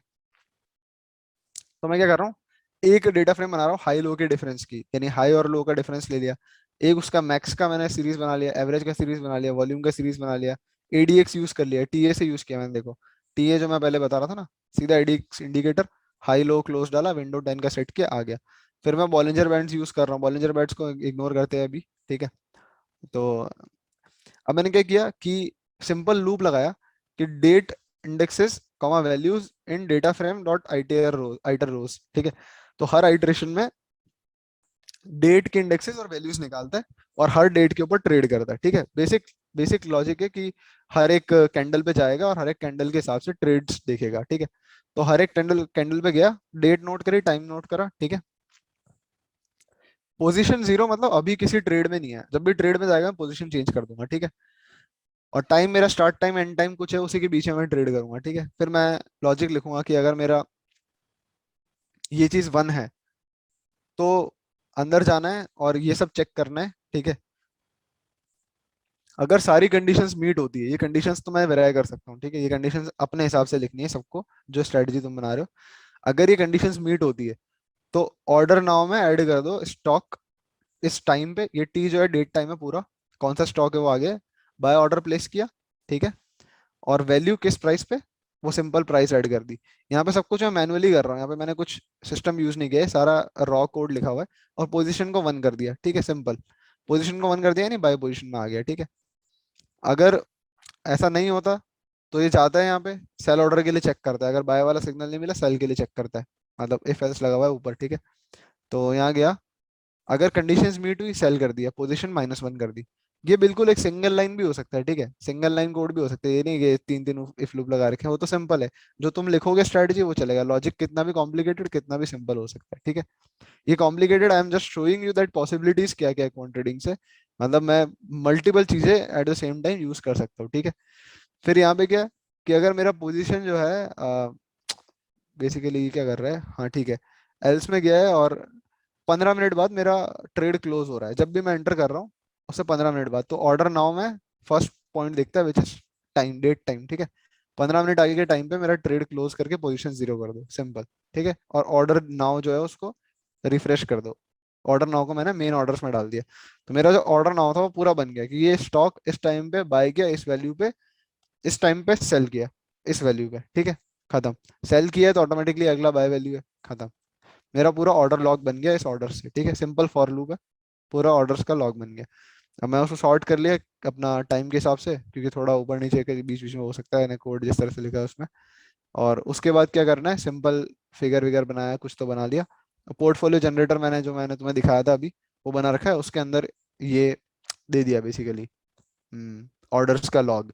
तो मैं बस दो पार्ट है, ऑर्डर्स का लॉग बनाया और उसका पोर्टफोलियो जनरेटर को दे दिया। पोर्टफोलियो जनरेटर क्या करता है, उसके ऊपर मैथ्स लगाता है, ये पोर्टफोलियो जनरेटर है। ये ऐसे लिखा हुआ थोड़ा कॉम्प्लिकेटेड है पर है काफी सिंपल। करता क्या है, जैसे मान लो ये इसको प्रॉफिट्स लिखना है, तो ये परसेंटेज प्रॉफिट निकालेगा, या फॉर्मूले लिखे हुए हैं सारे, सिर्फ सिर्फ फॉर्मूले है सिंपल। प्रॉफिट का फॉर्मूला है, प्रॉफिट परसेंटेज का फॉर्मूला है, उनको ऐड कर रहा है। पोर्टफोलियो है तो पोर्टफोलियो में प्रॉफिट को ऐड कर रहा है, ठीक है। ये मैंने एक बार लिख दिया, इसको मैं बार बार रीयूज करता हूँ ताकि मुझे रीजनरेट ना करना पड़े। Number of wins, losing streak, max trade, ये सब करता है ताकि उसको मैं एनालाइज कर पाऊँ। ये बताऊंगा मैं अभी कि ये क्या क्या है सारा, ठीक है। ये सब मैं बताऊंगा अभी, डोंट वरी। एक बार ये देखते हैं कि आउटकम क्या आ रहा है। तो एनालिसिस के लिए इतनी सारी चीजें जनरेट करता है जिनके ऊपर अभी हम बात करेंगे, ठीक है। ये एक ट्रेड लॉग जनरेट करता है, जैसे मैंने तुम्हें दिखाया था अभी कि एंट्री डेट इस डेट पे इस टाइम पे, पोजीशन ये ली, इस प्राइस पे ली, क्वांटिटी इतना, कॉस्ट इतना बड़ा, और एग्जिट इस डेट को ली, इस टाइम पे ली, इतना प्राइस पे, क्वांटिटी -120 या +120 था, -120 हो गया, रिटर्न ये, प्रॉफिट ये, प्रॉफिट परसेंटेज ये, कमीशन इतना देना पड़ेगा, पीएनएल आफ्टर कमीशन ये है परसेंटेज में, मतलब जो भी दो पैरामीटर चाहिए। और ड्रॉ डाउन रनअप है, ड्रॉ डाउन रनअप मैं एक्सप्लेन कर दूंगा क्या होता है अभी, वो बाद में आएगा, एनालिसिस में आएगा, ठीक है। तो बेसिकली ऑर्डर वाला पार्ट कंप्लीट हो गया। अब एक थोड़ा सा कस्टमाइजेशन और है, विच इज लाइक अगेन वो इशू है कि कैसे ऑर्डर्स प्लेस करते हैं। जैसे बैक ट्रेडर है, मैं दिखाता हूँ अभी, इसमें सब दिया हुआ है यहाँ पर। सेरेब्रो है, ये यूज कर सकते हो तुम, ठीक है। थोड़ा कंटेंट एक्सटेंसिव हो रहा है, try to capture as much as possible. कोई डाउट्स हो तो you can also like message me after the workshop, I will explain that, ठीक है। यहाँ पे इंडिकेटर्स ऑर्डर सब कर सकते हैं, इसमें ऑर्डर्स देखते हैं एक बार कौन कौन से होते हैं, ठीक है। टाइप्स इसमें दिए हैं क्या, इसमें नहीं दिए तो फिर मैं जीरोधा के एपीआई से बताऊंगा। नहीं, इसके अंदर टाइप्स नहीं दिए हैं। ठीक है, इसके अंदर तो बस बैक ट्रेडर स्पेसिफिक दिया है, ऑर्डर, एक्सेप्ट, रिजेक्ट। ठीक है, मैं जरूरत है कि एपीआई से बता दूंगा वो टाइप्स। ठीक है, तो एक बार एनालिसिस देख लेते हैं। ये रिसोर्सेज है, I share them with you, सारे जो लिंक्स थे। ठीक है, अब एनालिसिस पे आते हैं कि हमने बैक टेस्ट कर लिया। ठीक है, फॉर एग्जांपल बैक टेस्ट हमारा पूरा हो गया, हमने पूरा बैक टेस्ट कर लिया, हमने कुछ सर्टेन जो भी था हमारा पैरामीटर्स डाले, एंटर एग्जिट लॉजिक बनाया, कर दिया। But how will you know कि ये अच्छा है कि नहीं है, कितना परसेंट रिटर्न अच्छा होता है? फिर अगर वो रिटर्न है तो क्या ऐसा हो सकता है कि एक रिटर्न, एक स्ट्रेटजी 30% रिटर्न दे रही है वो बेटर हो एक 40% रिटर्न देने वाली स्ट्रेटजी से? क्या और कोई पैरामीटर्स हैं? तो यहाँ पे देखते हैं, मैंने 14 पैरामीटर्स स्टेट किए हैं जो थोड़ा एनालिसिस के लिए यूज करते हैं। There are a lot more, 14 मैंने बेसिकली थोड़ा बेसिक के हिसाब से इंक्लूड किया। नेट पीएनएल सबको समझ में आता है कि हमने अगर मान लो फॉर एग्जांपल 1 लाख रुपए डाल के स्ट्रेटजी स्टार्ट करी, तो हमने बाय द एंड जो भी हमारा पूरा रेंज था उस पर कितना रुपए पैसा कमाया, परसेंटेज में भी निकाल सकते हैं ऐसे ऑप्शन। ठीक है, average profit per day, basically ये भी काफी नॉर्मल है कि मान लो हमने 100 ट्रेड्स किए और 10,000 रुपए कमाए, तो हमारा 100 रुपए पर ट्रेड प्रॉफिट आया। तो पर ट्रेड कितना प्रॉफिट कमा रहे हो, ये इंपॉर्टेंट होता है, क्योंकि पर ट्रेड कितना प्रॉफिट कमा रहे हो इससे डायरेक्टली एक चीज और लिंक्ड होती है, विच इज कमीशन, ये ब्रोकरेज एंड कमीशन। मतलब ये हमें ध्यान रखना पड़ता है, क्यों? क्योंकि अगर हम सिर्फ प्रॉफिट देख रहे हैं, हमें पता चल रहा है कि हर ट्रेड में बहुत कम प्रॉफिट आ रहा है और बहुत सारे ट्रेड हो रहे हैं, तो बाद में यू विल रियलाइज कि अगर तुमने पहले कमीशन इंक्लूड नहीं किया है, बाद में इंक्लूड करोगे तो तुम्हारा कमीशन में बहुत सारा पैसा चला जाएगा। तो तुम्हें कम ट्रेड्स में ज्यादा प्रॉफिट निकालना होता है, सिर्फ नेट पीएनएल नहीं बढ़ाना है, बल्कि कम ट्रेड्स में ज्यादा निकालना है। ठीक है, तो this is also a concept. CAGR क्या होता है? CAGR is a very common term, बहुत जगह एनुअलाइज रिटर्न के नाम पे दिखती है, but CAGR is basically nothing but compounded annual growth rate, which means कि अगर मैंने आज 100 रुपए डाले और सीएजीआर अगर 10 है, तो 1 साल बाद वो सिंपल इंटरेस्ट की तरह 110 हो जाएंगे, लेकिन 2 साल बाद वो 110 पे इंटरेस्ट लगेगा और 121 हो जाएंगे। ठीक है, विच इज कंपाउंडिंग, के एक के बाद एक पैसा बढ़ता जा रहा है और उसके ऊपर इंटरेस्ट लग रहा है। तो हम अभी सीएजीआर निकालने के लिए क्या करते हैं कि ऊपर वाले से नीचे वाले को डिवाइड करते हैं और फिर रूट लगा देते हैं, मतलब बेसिकली जो भी, जैसे मान लो 5 साल के हिसाब से निकाला तो 0.2 का पावर लगा दिया, 1/5 फिफ्थ रूट लगा दिया, और फिर वापस उसको परसेंटेज में निकाल दिया। ठीक है, तो दैट इज सीएजीआर, कि हर साल कंपाउंडेड कितनी ग्रोथ हो रही है। निफ्टी का सीएजीआर 11-12% के अराउंड है, तो अगर हमारी कोई स्ट्रेटजी 30% सीएजीआर देती है तो वो बहुत अच्छी स्ट्रेटजी है। ठीक है, कंसिडरिंग कि वो स्टेबल है। ठीक है, ऐसे। फिर एक आता है कि max loss in a trade. ठीक है, और एल्गो ट्रेडिंग में मतलब 30% सीएजीआर इज क्वाइट नॉर्मल, तुम ऐसे 70-80% भी निकाल सकते हो और ज्यादा भी निकाल सकते हो। ठीक है, अ, मतलब बहुत वियर्ड केसेस में ऐसे, एक मैं ऑप्शन स्ट्रेटजी ट्रेड कर रहा था जो कि अब बैन हो गया है, लास्ट 2 दिन में ऑप्शन बाय नहीं कर सकते, वरना वो स्ट्रेटजी मैंने लिखी थी उसका सीएजीआर 1000% आया था, और लिटरली मैं खुद शॉक था, मैंने एक एक ट्रेड निकाल के मार्केट के रियल डेटा से मैच किया कि ये ट्रेड्स गलत तो नहीं आ गए, इतना सीएजीआर कैसे आ सकता है। वो सारे ट्रेड सही थे और फिर भी था सीएजीआर, बट वो बाद में मतलब जो लास्ट 2 दिन की बाइंग होती है वो उन्होंने बैन ही कर दी, क्योंकि ये ऐसे बहुत सारे मतलब मल्टीप्लाइंग अपॉर्चुनिटीज निकल रहे थे, तो डिसरप्शन क्रिएट कर रहा था। तो ऐसे मतलब फिर भी 60-70% सीएजीआर निकाल सकते हैं अगर अच्छी स्ट्रेटजी लिखते हैं तो। ठीक है, फिर एक पैरामीटर आता है मैक्स लॉस इन ट्रेड। अब जब हमने ओवरऑल पीएनएल देख लिया, हमने सीएजीआर देख लिया, तो फिर मैक्स लॉस से क्या फर्क पड़ता है? तो मतलब लॉन्गर टर्म में कोई फर्क नहीं पड़ता, लेकिन max loss in trade is important, क्योंकि जो ट्रेड्स हम लेवरेज या मार्जिन पे कर रहे होते हैं उनमें अगर अगर मैक्स लॉस काफी ज्यादा है, वो ट्रेड इनिशियली आ गया और तुम्हें इतना लॉस हो गया कि तुम्हारा मार्जिन ही ठुक गया, तो तुम दोबारा पैसा कहाँ से लाओगे आगे ट्रेड करने का? ठीक है, तो इंट्राडे में जनरली लेवरेज पे करते हैं। ठीक है, तो तुम कम पैसे में ज्यादा अगर ट्रेड करते हो, पर अगर उस ज्यादा में बड़ा नुकसान होता है और मान लो वो ट्रेड बाद में नहीं आता, इनिशियली आ गया, तो तुम्हारा पैसा वाइप आउट हो सकता है, 50% डिक्रीज हो सकता है, which is a very huge pain mentally. तुम्हें लगेगा कि तुम्हारा वेक टेस्टिंग गलत है, तुम्हें लगेगा कि तुम्हारा एल्गो सही ट्रेड नहीं कर रहा, तुम ट्रस्ट लूज कर दोगे। तो मैक्स लॉस कैप करना बहुत जरूरी है, वरना वो मेंटली भी लीथल होता है, फाइनेंशियली भी लीथल होता है। अगर अर्ली स्टेज में आ गया, बाद में आया तो तुम कॉन्फिडेंट हो जाते हो कि हाँ अभी तक इतना पैसा कमाया है, अभी लॉस आ गया तो फिर कमा लेगा, बट दैट इज लक कि वो कब आएगा, वो पहले भी आ सकता है बाद में भी आ सकता है। ठीक है, और max losing streak is also important, क्योंकि अगर तुम्हारा मैक्स लूजिंग स्ट्रीक मान लो 8 ट्रेड्स का है और तुम्हारे ट्रेड स्टार्ट हुए और पहले ही 8 ट्रेड्स अगर नेगेटिव में चले गए या फिर पहले 6 भी चले गए, तो तुम मेंटली एकदम उस पोजीशन में आ जाओ कि ये स्ट्रैटेजी प्रॉफिट नहीं कर रही, ये कुछ गड़बड़ है, मैंने बैक टेस्टिंग गलत करी, मेरा डेटा गलत था, मेरा तरीका गलत था, मैंने कोड में प्लस माइनस कर दिया, कुछ भी डाउटफुल सिचुएशन आ जाएगी। तो तुम्हें स्ट्रेटजी जब फॉर्मुलेट करते हो तो ट्रस्ट बिल्ड होने के लिए ये दो पैरामीटर्स जरूरी है। जिनको फुल कॉन्फिडेंस है अपनी अल्गो ट्रेडिंग पे उनके लिए उतना नेसेसरी नहीं है, पर इन जनरल मेंटली पीसफुल रहो उसके लिए ये दो पैरामीटर्स भी जरूरी है। तीसरा एक जरूरी पैरामीटर है विन परसेंटेज। ठीक है, अगर तुम्हारी स्ट्रेटजी बहुत कम विन देती है लेकिन जब विन देती है बहुत ज्यादा विन देती है, अगर ऐसी स्ट्रेटजी है, देर इज नो इश्यूज, लेकिन उस केस में ऑटोमेटिकली मैक्स लूजिंग स्ट्रीक बड़ी होगी। मान ले स्ट्रेटजी का प्रॉफिट परसेंट सिर्फ 30 है लेकिन उसका एवरेज प्रॉफिट एवरेज लॉस से 4 गुना बड़ा है, तो स्ट्रेटजी प्रॉफिटेबल होगी। लेकिन 70% टाइम वो लूज कर रही है तो there is a high chance कि वो पहले 8-10 ट्रेड में लूज कर जाए, लूजिंग स्ट्रीक बढ़ जाए, तो अगेन वही रिस्क, कैपिटल वाइप आउट हो सकता है, मेजर कैपिटल ड्रॉडाउन में जा सकता है, मतलब लॉस हो सकता है, और तुम्हारा जो है मेंटली टफ हो जाएगा। तो हमें ये सब चीजें मेंटेन करनी होती है, not just net PnL long term, क्योंकि not net PnL is subjective to market performance in the past years. Future में तुम्हें एग्जैक्टली नहीं पता, पर अगर सारे पैरामीटर सपोर्टिंग है इसका मतलब तुम्हारा स्ट्रेटजी कहीं न कहीं कंसिस्टेंटली ग्रो कर रहा है। जो यहाँ पे कंसिस्टेंसी ऑफ प्रॉफिट से मीन भी करता हूँ मैं, कि यही वो प्रॉफिट्स, ऐसा नहीं कि एक साल जीरो प्रॉफिट आ रहा है, एक साल बहुत ज्यादा आ रहा है, या एक क्वार्टर में अंधा प्रॉफिट आ गया 200-300% का, एक क्वार्टर में -50% है। ऐसा नहीं होना चाहिए, कंसिस्टेंटली प्रॉफिट होना चाहिए, तभी तुम स्ट्रेटजी को मार्केट में ट्रेड कर पाओगे पीसफुल मेंटल स्टेट के साथ। ठीक है, तो ये सब भी देखना होता है। जैसे मैक्स ड्रॉडाउन है, मैक्स ड्रॉडाउन क्या कहता है कि तुम्हारा जहां पे भी पीक है, क्रिप्टो में क्या होता है, क्रिप्टो अगर 100 रुपये पे चल रहा है बिटकॉइन, तो वो 50, 60, 70% तक भी क्रैश ले लेता है, मतलब उसका ड्रॉडाउन जो है वो 70% का भी हो जाता है, विच इज मेंटली लीथल। अगर वो भले ही लॉन्गर टर्म में बहुत रिटर्न्स देता है लेकिन फिर भी हम रिस्की बोलते हैं, हमको भी पता है कि लॉन्गर टर्म में क्रिप्टो ने काफी अच्छे रिटर्न्स दिए पास्ट टाइम में, लेकिन रिस्की क्यों बोलते हैं, क्योंकि उसका मैक्स ड्रॉडाउन बहुत ज्यादा है। अगर तुम पीक पे एंटर किए फिर ड्रॉडाउन आ गया, तुम्हारा सारा पैसा चला गया, तो that is way to risky mentally.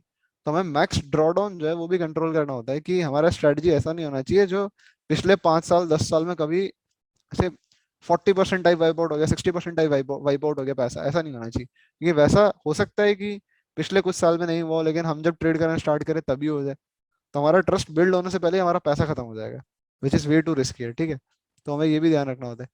फिर अगेन रिस्क रिवॉर्ड रेशियो, ये तो वेरी बेसिक, कि अगर तुम कोई ट्रेड कर रहे हो तो उसमें रिस्क रिवॉर्ड रेशियो हायर होना चाहिए। ये रेशियो होता क्या है कि average profit upon average loss positive होना चाहिए।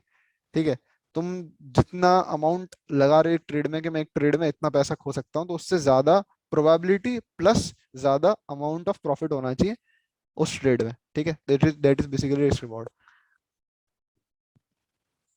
Standard deviation of PNL, again ये भी सेम चीज है, कंसिस्टेंसी ऑफ प्रॉफिट से रिलेशन नहीं है डायरेक्टली।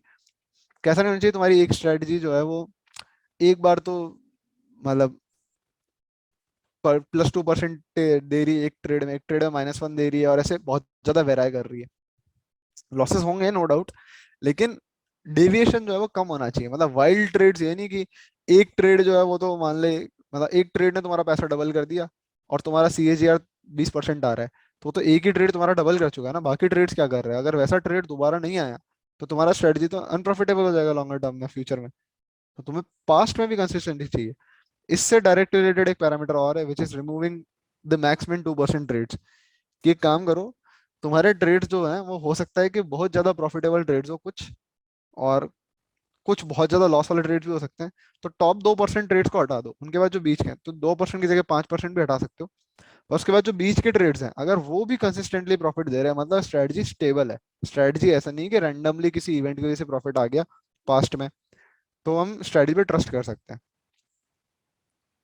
फिर यहाँ पे रेशियोज आते हैं, शार्प रेशियो, SQN और पे ऑफ। ये रेशियोज के बारे में तुम ऑनलाइन भी पढ़ सकते हो, मतलब इतना इंपॉर्टेंट नहीं है। मतलब यू कैन एनालाइज कि शार्प रेशियो जिसका अच्छा होता है वो स्ट्रेटजी अच्छी है, SQN अच्छा होता है, मतलब 7 के अराउंड SQN तो एक्सीलेंट स्ट्रेटजी बोलते हैं, 4-5 के ऊपर भी है तो दैट इज वेरी गुड ऐसा करके। ठीक है, और leverage position risk and returns में हमें ध्यान रखना होता है, वही जो वाइप आउट वाली सिचुएशन है, कि लेवरेज में हमारा रिस्क भी बढ़ेगा, रिटर्न भी बढ़ेगा। ऐसा नहीं होता सिर्फ रिटर्न बढ़ेगा, तो हो सकता है तुम्हारा नेट पीएनएल प्रॉफिट प्रॉफिट में हो, और तुम सोचते हो कि मान लो तुम्हारा स्ट्रेटजी 10% CAGR दे रहा है, 20% CAGR दे रहा है, और तुम उसको 3x लेवरेज पे करोगे 60% दे देगा, या हो सकता है और ज्यादा भी दे देगा कंपाउंडिंग के बेसिस पे। तो उसके साथ ये भी ध्यान रखना होता है कि अगर तुम्हारा ड्रॉ डाउन 10% का है तो तुम्हारा ड्रॉ डाउन भी 30% हो जाता है लेवरेज पोजीशन में, रिस्क रिटर्न में। तो हमें वो देखना होता है कि हमारा कैपिटल वाइप आउट ना हो जाए, या फिर उस लॉस में ना चला जाए जिसे हम रिकवर ना कर पाए। ठीक है, तो ये सारा एनालिसिस का पार्ट होता है। जैसे मैं बेसिक एनालिसिस यहाँ दिखाता हूँ जो मैंने अपने वैल्यूज में करा है। Total trades won loss percentage जो है 50 से ऊपर ही एटलीस्ट, फिर ऊपर से CAGR दे रहा है 17.33 का, वो भी अनलेवरेज।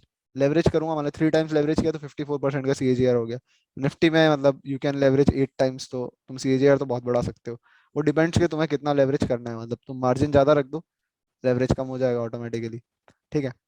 फिर losing streaks, max profit in a trade, मतलब ये काफी बेसिक स्ट्रेटजी है, अच्छी अच्छी स्ट्रेटजीज बना सकते हो। तो ठीक है, ये मतलब one of the first strategies है जो मैंने बनाई थी। काफी सारे पैरामीटर्स हैं, मतलब मंथली ये pessimistic CAGR, risk reward model efficiencies वगैरह निकाल सकते हैं ऐसे करके। ठीक है। डिस्ट्रीब्यूशन दिखा देता हूँ मैं एक, जैसे ये ट्रेड्स का डिस्ट्रीब्यूशन है। ठीक है, इसका क्या बोलते हैं, इसे वॉयलिन चार्ट बोलते हैं। ठीक है। तो अब इसमें क्या, मैक्सिमम ट्रेड्स जो है वो इस जगह ही आ रहे हैं, मतलब अराउंड जीरो है। कुछ ट्रेड्स जो है जिन्होंने बहुत अच्छा प्रॉफिट दिया, तो अगर मैं टॉप 2% वाला रूल लगाता हूँ तो ये पूरी टेल कट जाएगी, ये पूरी टेल कट जाएगी। तो मुझे पता लगेगा कि मेरा जो सेंटर पार्ट है उसमें भी ये सेक्शन है जो प्रॉफिट कर रहा है, बाकी सब सेक्शन तो निल हो रहा है। मतलब ये स्ट्रेटजी में बहुत सारा कंजम्पशन जो है वो मेरा बहुत ही कम प्रॉफिट और बहुत ही कम लॉस वाले ट्रेड्स में जा रहा है, जो कि सिर्फ मैं ब्रोकरेज पे कर रहा हूँ, क्योंकि ये पार्ट तो मुझे कोई रिटर्न नहीं दे रहा। समझ रहे हो, जो रिटर्न दे रहा है वो यही दे रहा है मेजरली रिटर्न्स। और अगर ये काट दूंगा तो ये पोर्शन है जो मेजरली रिटर्न्स दे रहा है। मतलब मैं जो चीज इतनी देर से समझा रहा था कि रिटर्न्स कंसिस्टेंट होनी चाहिए, वो इसलिए एक चार्ट में डायरेक्टली नजर आ जाता है।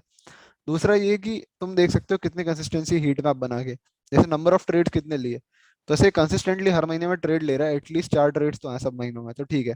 किसी में 12-13 भी हैं, बट कंसिस्टेंटली ट्रेड कर रहा है। ये नहीं कि ईयर के कुछ पार्ट में ट्रेड कर लिया बाकी में ट्रेड ही नहीं किया और वहां से प्रॉफिट आ रहा है सिर्फ। क्यों? क्योंकि वैसा हो सकता है सर्टेन मार्केट कंडीशन में, हो सकता है वैसी मार्केट कंडीशन आगे आई ना, तो फिर मैं क्या करूंगा, मेरी स्ट्रेटजी तो वर्क ही नहीं करेगी। सेम मैं ये देख सकता हूँ कि कितने पॉइंट्स कैप्चर कर रहा है, मतलब ये points captured in the sense कि बैंक निफ्टी पे स्ट्रेटजी, बैंक निफ्टी पे कितने पॉइंट्स का प्रॉफिट कमाया। तो मैं से इसको कंपेयर कर सकता हूँ कि हाँ ये हर महीने प्रॉफिट कमा रहा है। जैसे सितंबर में ये टोटल करा मैंने तो ये बहुत ज्यादा 4,700 पॉइंट का प्रॉफिट कमाया, लेकिन ये फेब में सिर्फ 4,400 कमाया। तो आई नो दैट कि फेब्रवरी टाइम में वर्केबल स्ट्रेटजी नहीं रही है इन पास्ट 5 ईयर्स। ये थोड़ा भी कंसिस्टेंट होना चाहिए ताकि तुम स्ट्रेटजी को कभी भी अप्लाई करो दैट वुड वर्क। ठीक है, तो ऐसे एनालिसिस कर सकते हैं जैसे हम जाए। और अब इसके आगे आता है ऑप्टिमाइजेशन वाला पार्ट। तो हम 2 मिनट का ब्रेक ले लेते हैं, फिर ऑप्टिमाइजेशन और API कंप्लीट करते हैं, जो लास्ट पार्ट्स है वर्कशॉप के। थोड़ा सा मतलब स्टार्टिंग में भी हम थोड़ा सा लेट हो गए थे, तो 10-15 मिनट्स एक्सटेंड हो सकता है, but I will try to like provide all the content which is necessary. बस ये API कनेक्शन और ये दो चीजें बची हैं, ऑप्टिमाइजेशन। बेसिकली हमारा सारा क्रक्स स्ट्रेटजी बिल्डिंग का कंप्लीट है। अब बस हम ये देखेंगे जो स्ट्रेटजी हमने बनाई है इसको कनेक्ट करके लाइव कैसे रन कर सकते हैं। इससे पहले 2-3 मिनट का ब्रेक ले लेता हूँ। अगर कोई क्वेश्चन है तो you can shoot in the chat box. ठीक है।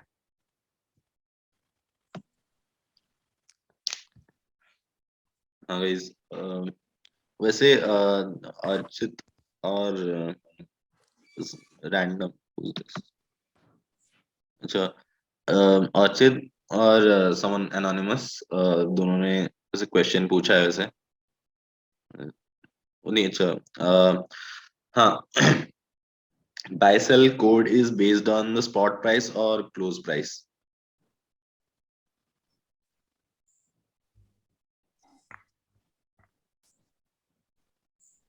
Should I reiterate the question?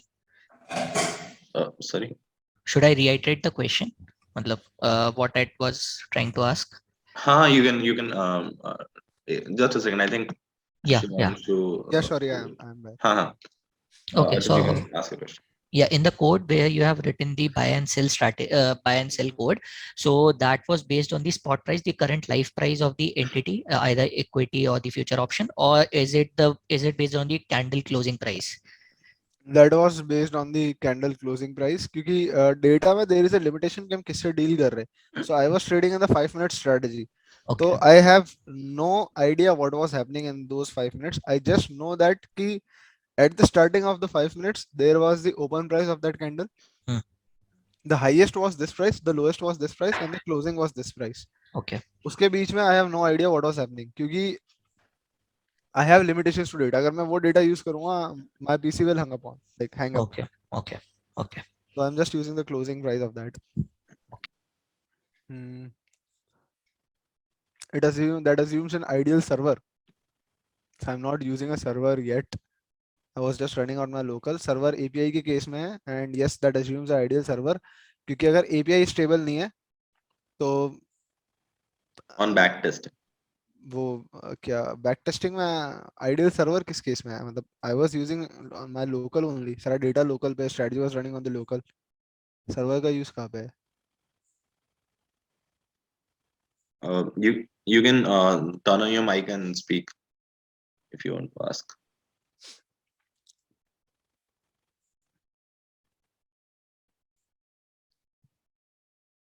Uh, Whoever this random is.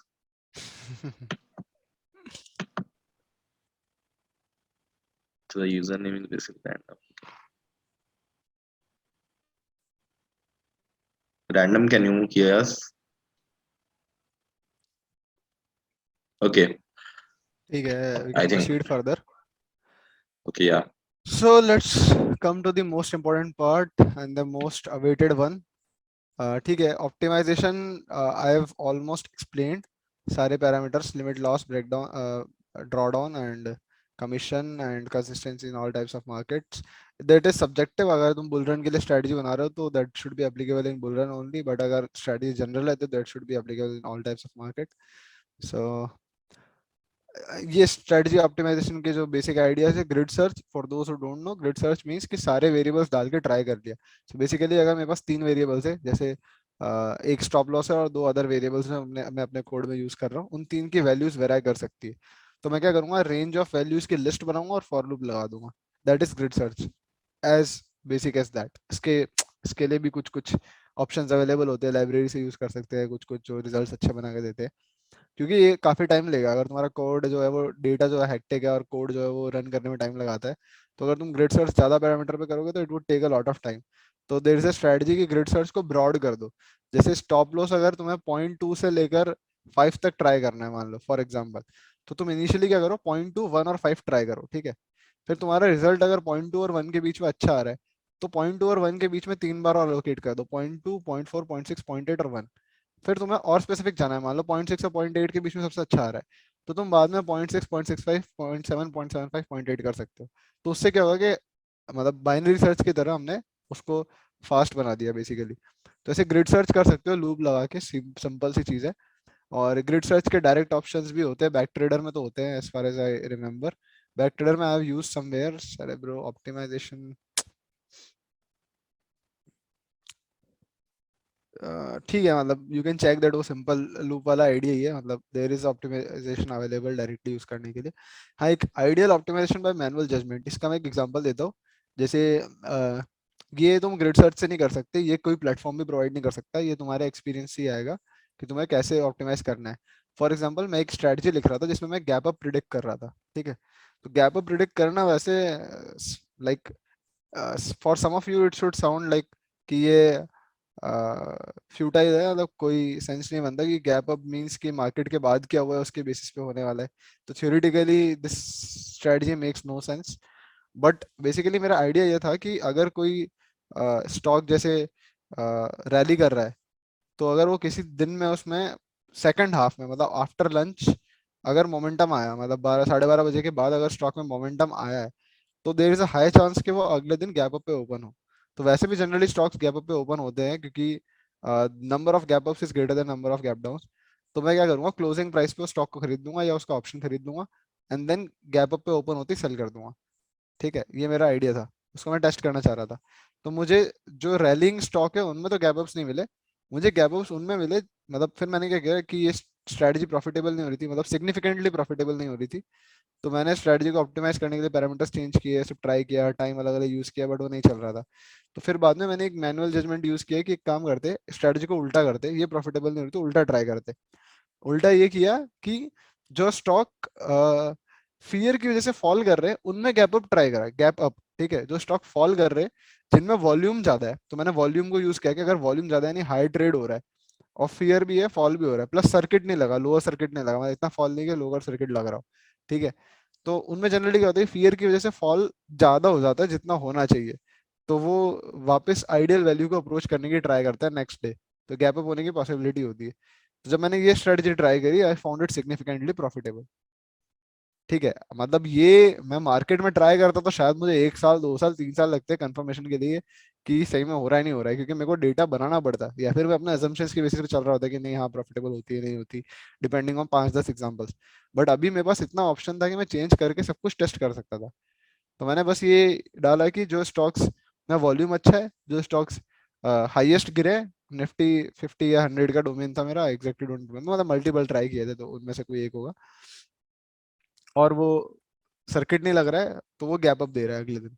फिर मैंने टाइम भी ट्राई किया कि लेटर हाफ में गिर रहा है तो क्या हो रहा है, फर्स्ट हाफ से गिर रहा है तो क्या हो रहा है।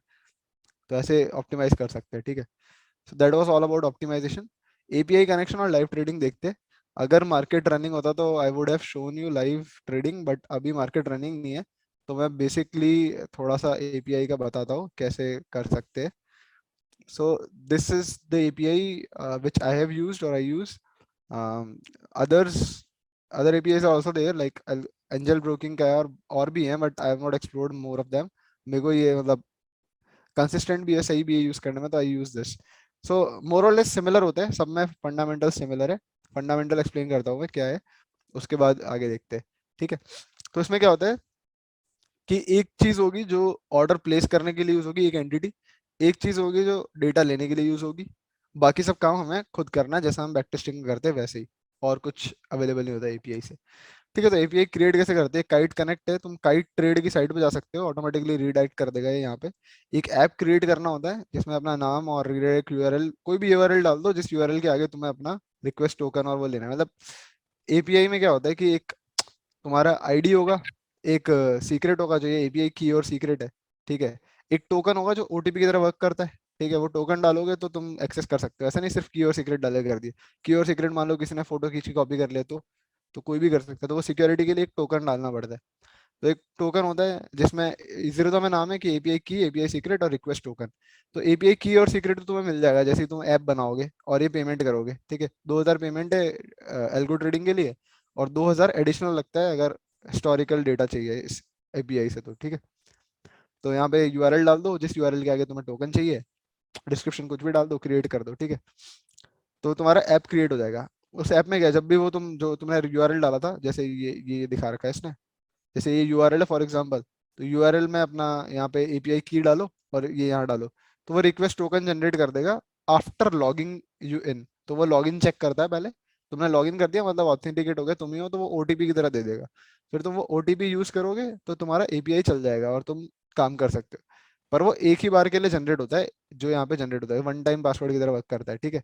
तो तुमको अगर बार बार कोड रन करना है तो तुम्हें उस ओटीपी से एक एक्सेस टोकन बनाना पड़ेगा जो 24 घंटे के लिए वैलिड होता है। मैं दिखाता हूँ कोड में। मैंने ये एक ट्रायल फाइल कुछ महीने पहले बनाई थी, थोड़ा ब्रीफ ऐसी बताने के लिए, कब का है, फेब का बना हुआ है। तो अभी मैं इसी से बताता हूँ। जैसे एपीआई की सीक्रेट है, एक्सपायर्ड है, कॉपी कर लोगे तो भी नहीं चलेगा डजंट मैटर, ठीक है। तो ये एक रिक्वेस्ट टोकन जनरेट होता है ओटीपी, ठीक है, जैसे ये ओटीपी है।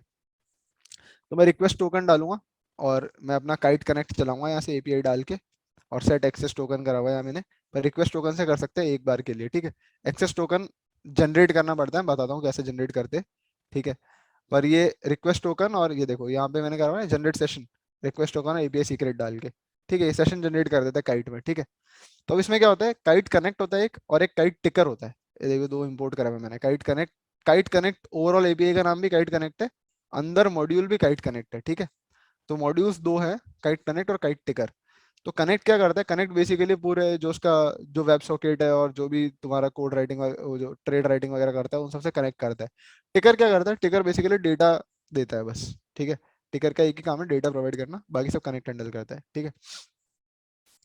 तो ये जो एक्सेस टोकन है 24 घंटे के लिए वैलिड होता है। एक्सेस टोकन कैसे जनरेट करते हैं वो बताता हूँ, ठीक है। ये एक्सेस टोकन जनरेट करने के लिए मैंने शायद इस प्रोग्राम में लिखा हुआ है, नहीं इसमें नहीं है, इसी में, ठीक है। हम्म, तो एक्सेस टोकन कैसे जनरेट करके वो दिखाता हूँ यहाँ पे। कोई कोड कमेंटेड में लिखा हुआ है, हाँ ये रहा। सो ये कोड छोटा सा कोड है एक्सेस टोकन निकालने के लिए। तो बेसिकली होता क्या है, जैसे हमने एपीआई की और एपीआई सीक्रेट डाल के जनरेट सेशन, ये जनरेट सेशन वाला जो कमांड था ये चलाया, ठीक है। तो ये जनरेट सेशन करके एक डेटा आएगा वो प्रिंट करते, तो इस डेटा के अंदर हमें एक्सेस टोकन मिल जाता है, ठीक है। वो एक्सेस टोकन को कॉपी करके सेव कर लो, वो 24 घंटे तक एप्लीकेबल रहेगा, ठीक है। फिर वो एक्सेस टोकन से कनेक्ट कर दो, सेट एक्सेस टोकन। उसके बाद रिक्वेस्ट टोकन की जरूरत नहीं है 24 आवर्स तक, और बस फिर तुम्हारा कोड चलता रहेगा, तुम्हें कुछ नहीं करना उसके बाद। 24 घंटे के बाद फिर से एक बार ओटीपी से लॉगिन करना पड़ेगा बस, ठीक है।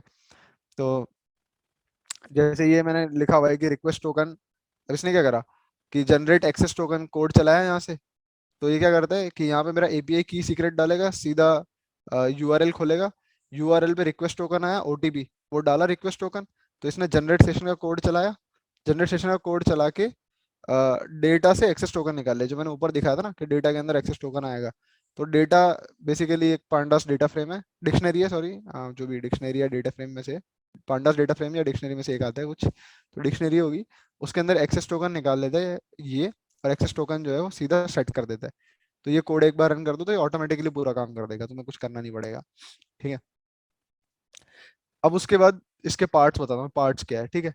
जैसे ऑन टेक्स्ट फंक्शन है, अब ये ऑन टेक्स्ट ऑन कनेक्ट क्या है, ये इसके ऑटोमेटिक फंक्शंस हैं, ठीक है। ये ऐसे डिफाइन करते हैं, और तुम डिफाइन कुछ भी कर सकते हो, नाम कुछ भी लिख सकते हो। बेसिकली तुम्हें KWS, जो मैंने, देखो सिंपल टर्म्स में समझाता हूँ कि एपीआई की सीक्रेट हो गया, एक्सेस टोकन समझ में आ गया, काइट कनेक्ट कर लिया हमने, हमारा पूरा वो कनेक्ट हो गया, एपीआई से कनेक्शन सक्सेसफुल हो गया एक्सेस टोकन सेट करते ही, ठीक है। अब देखो यहाँ पे मैंने क्या किया, KWS एक डिफाइन किया काइट टिकर करके, ये डेटा लेने के लिए डिफाइन कर रहा हूँ मैं। उसके लिए क्या चाहिए, की चाहिए और टोकन चाहिए, ठीक है। टोकन नहीं होगा तो हम नहीं ले सकते, मतलब वो रिक्वेस्ट टोकन भी चल सकता है यहाँ पे, पर अभी एक्सेस टोकन से करेंगे अगर वो लेने के बाद कर रहे हैं तो, ठीक है। तो ये वेब सॉकेट है, वेब सॉकेट क्या करता है, वेब से डेटा रिट्रीव करता है काइट टिकर में, ठीक है। तो हम डेटा रिट्रीव करेंगे KWS कनेक्ट जब चलाएंगे तब, उससे पहले हम सब डिफाइन कर लेते हैं कि हम वो डेटा कैसे लेना है, ठीक है। तो ऑन कनेक्ट मतलब जैसे कनेक्ट होगा, ठीक है, तो उस कनेक्ट से क्या करना है, इसमें बेसिकली चैनल की तरफ सब्सक्राइब करना पड़ता है। डेटा आएगा तो डेटा किसका आएगा, तो वो चैनल की तरफ सब्सक्राइब करना पड़ता है, ठीक है। तो हर एक इंस्ट्रूमेंट के लिए कोड होता है, वो कोड कहाँ से मिलता है, वो कोड जैसे तुम जीरोधा में भी जाओगे ना, जैसे रिलायंस का चार्ट खोलोगे तो ऊपर कोड लिखा आएगा, तो यूआरएल में कोड होता है, तो वो चलता कोड से ही है, हमें नाम से दिखता है जब हम खोलते हैं, ठीक है। जैसे रिलायंस का कोड ये है, एसीसी का कोड ये है, तो मैं दोनों कोड डाल दिए, ठीक है। मैं यहाँ पे डिक्शनरी बना के भी डाल सकता हूँ ताकि मैं आगे नाम से एक्सेस कर पाऊँ, मतलब वो सब तो कोडिंग का पार्ट है, मैं अभी तुम्हें बस फंडामेंटल समझा रहा हूँ एपीआई का। तुम उसको इजी बना सकते हो कि यहाँ पे एक डिक्शनरी बना दी जिससे वो डायरेक्टली तुम रिलायंस का टोकन रिट्रीव करके यहाँ डाल रहे हो, instead of typing this token, बाद में भी रिलायंस के नाम से टोकन से डायरेक्टली एक्सेस कर रहे हो, वो तुम कर सकते हो, ठीक है। तो मैं ये वेब सॉकेट में क्या करा, सब्सक्राइब कर दिया इस इन दोनों टोकन को। सब्सक्राइब करने का मतलब है कि मैं अब यहाँ से इन दोनों टोकन से डेटा चाहता हूँ, फिर मैंने सेट मोड किया कि मैं डेटा कैसे चाहता हूँ, ठीक है। अब ये तीन मोड होते हैं डेटा के, ठीक है। एक होता है LTP, लास्ट ट्रेडेड प्राइस, जो तुम्हें सिर्फ लास्ट ट्रेडेड प्राइस देगा इस इन सब टोकन्स के जिनको तुमने सब्सक्राइब किया। एक होता है मोड कोट, कोट क्या करता है, तुम्हें ओपन हाई लो क्लोज और वॉल्यूम ये सब देता है, ठीक है। एक होता है फुल करके, फुल मोड, ठीक है। तो फुल मोड क्या होता है, फुल मोड में तुम्हें 20 मार्केट डेप्थ तक ओपन ऑर्डर्स भी दिखते हैं, मतलब जो हम जीरोधा का ऐप जिसने भी खोला है उसको पता, कोई सा भी ऐप खोला है उसको पता होगा कि नीचे पूरा वो होता है कितने, मतलब बिड आस्क प्राइस पे सब लिखे होते हैं कितने ओपन ऑर्डर्स हैं, तो वो सब भी हम चेक कर सकते हैं, ठीक है। फिर ये फंक्शन मैंने डिफाइन कर दिए, on text on connect. On text function क्या कर रहा है, जो टेक्स्ट आ रहे हैं उनको प्रिंट कर रहा है, बस।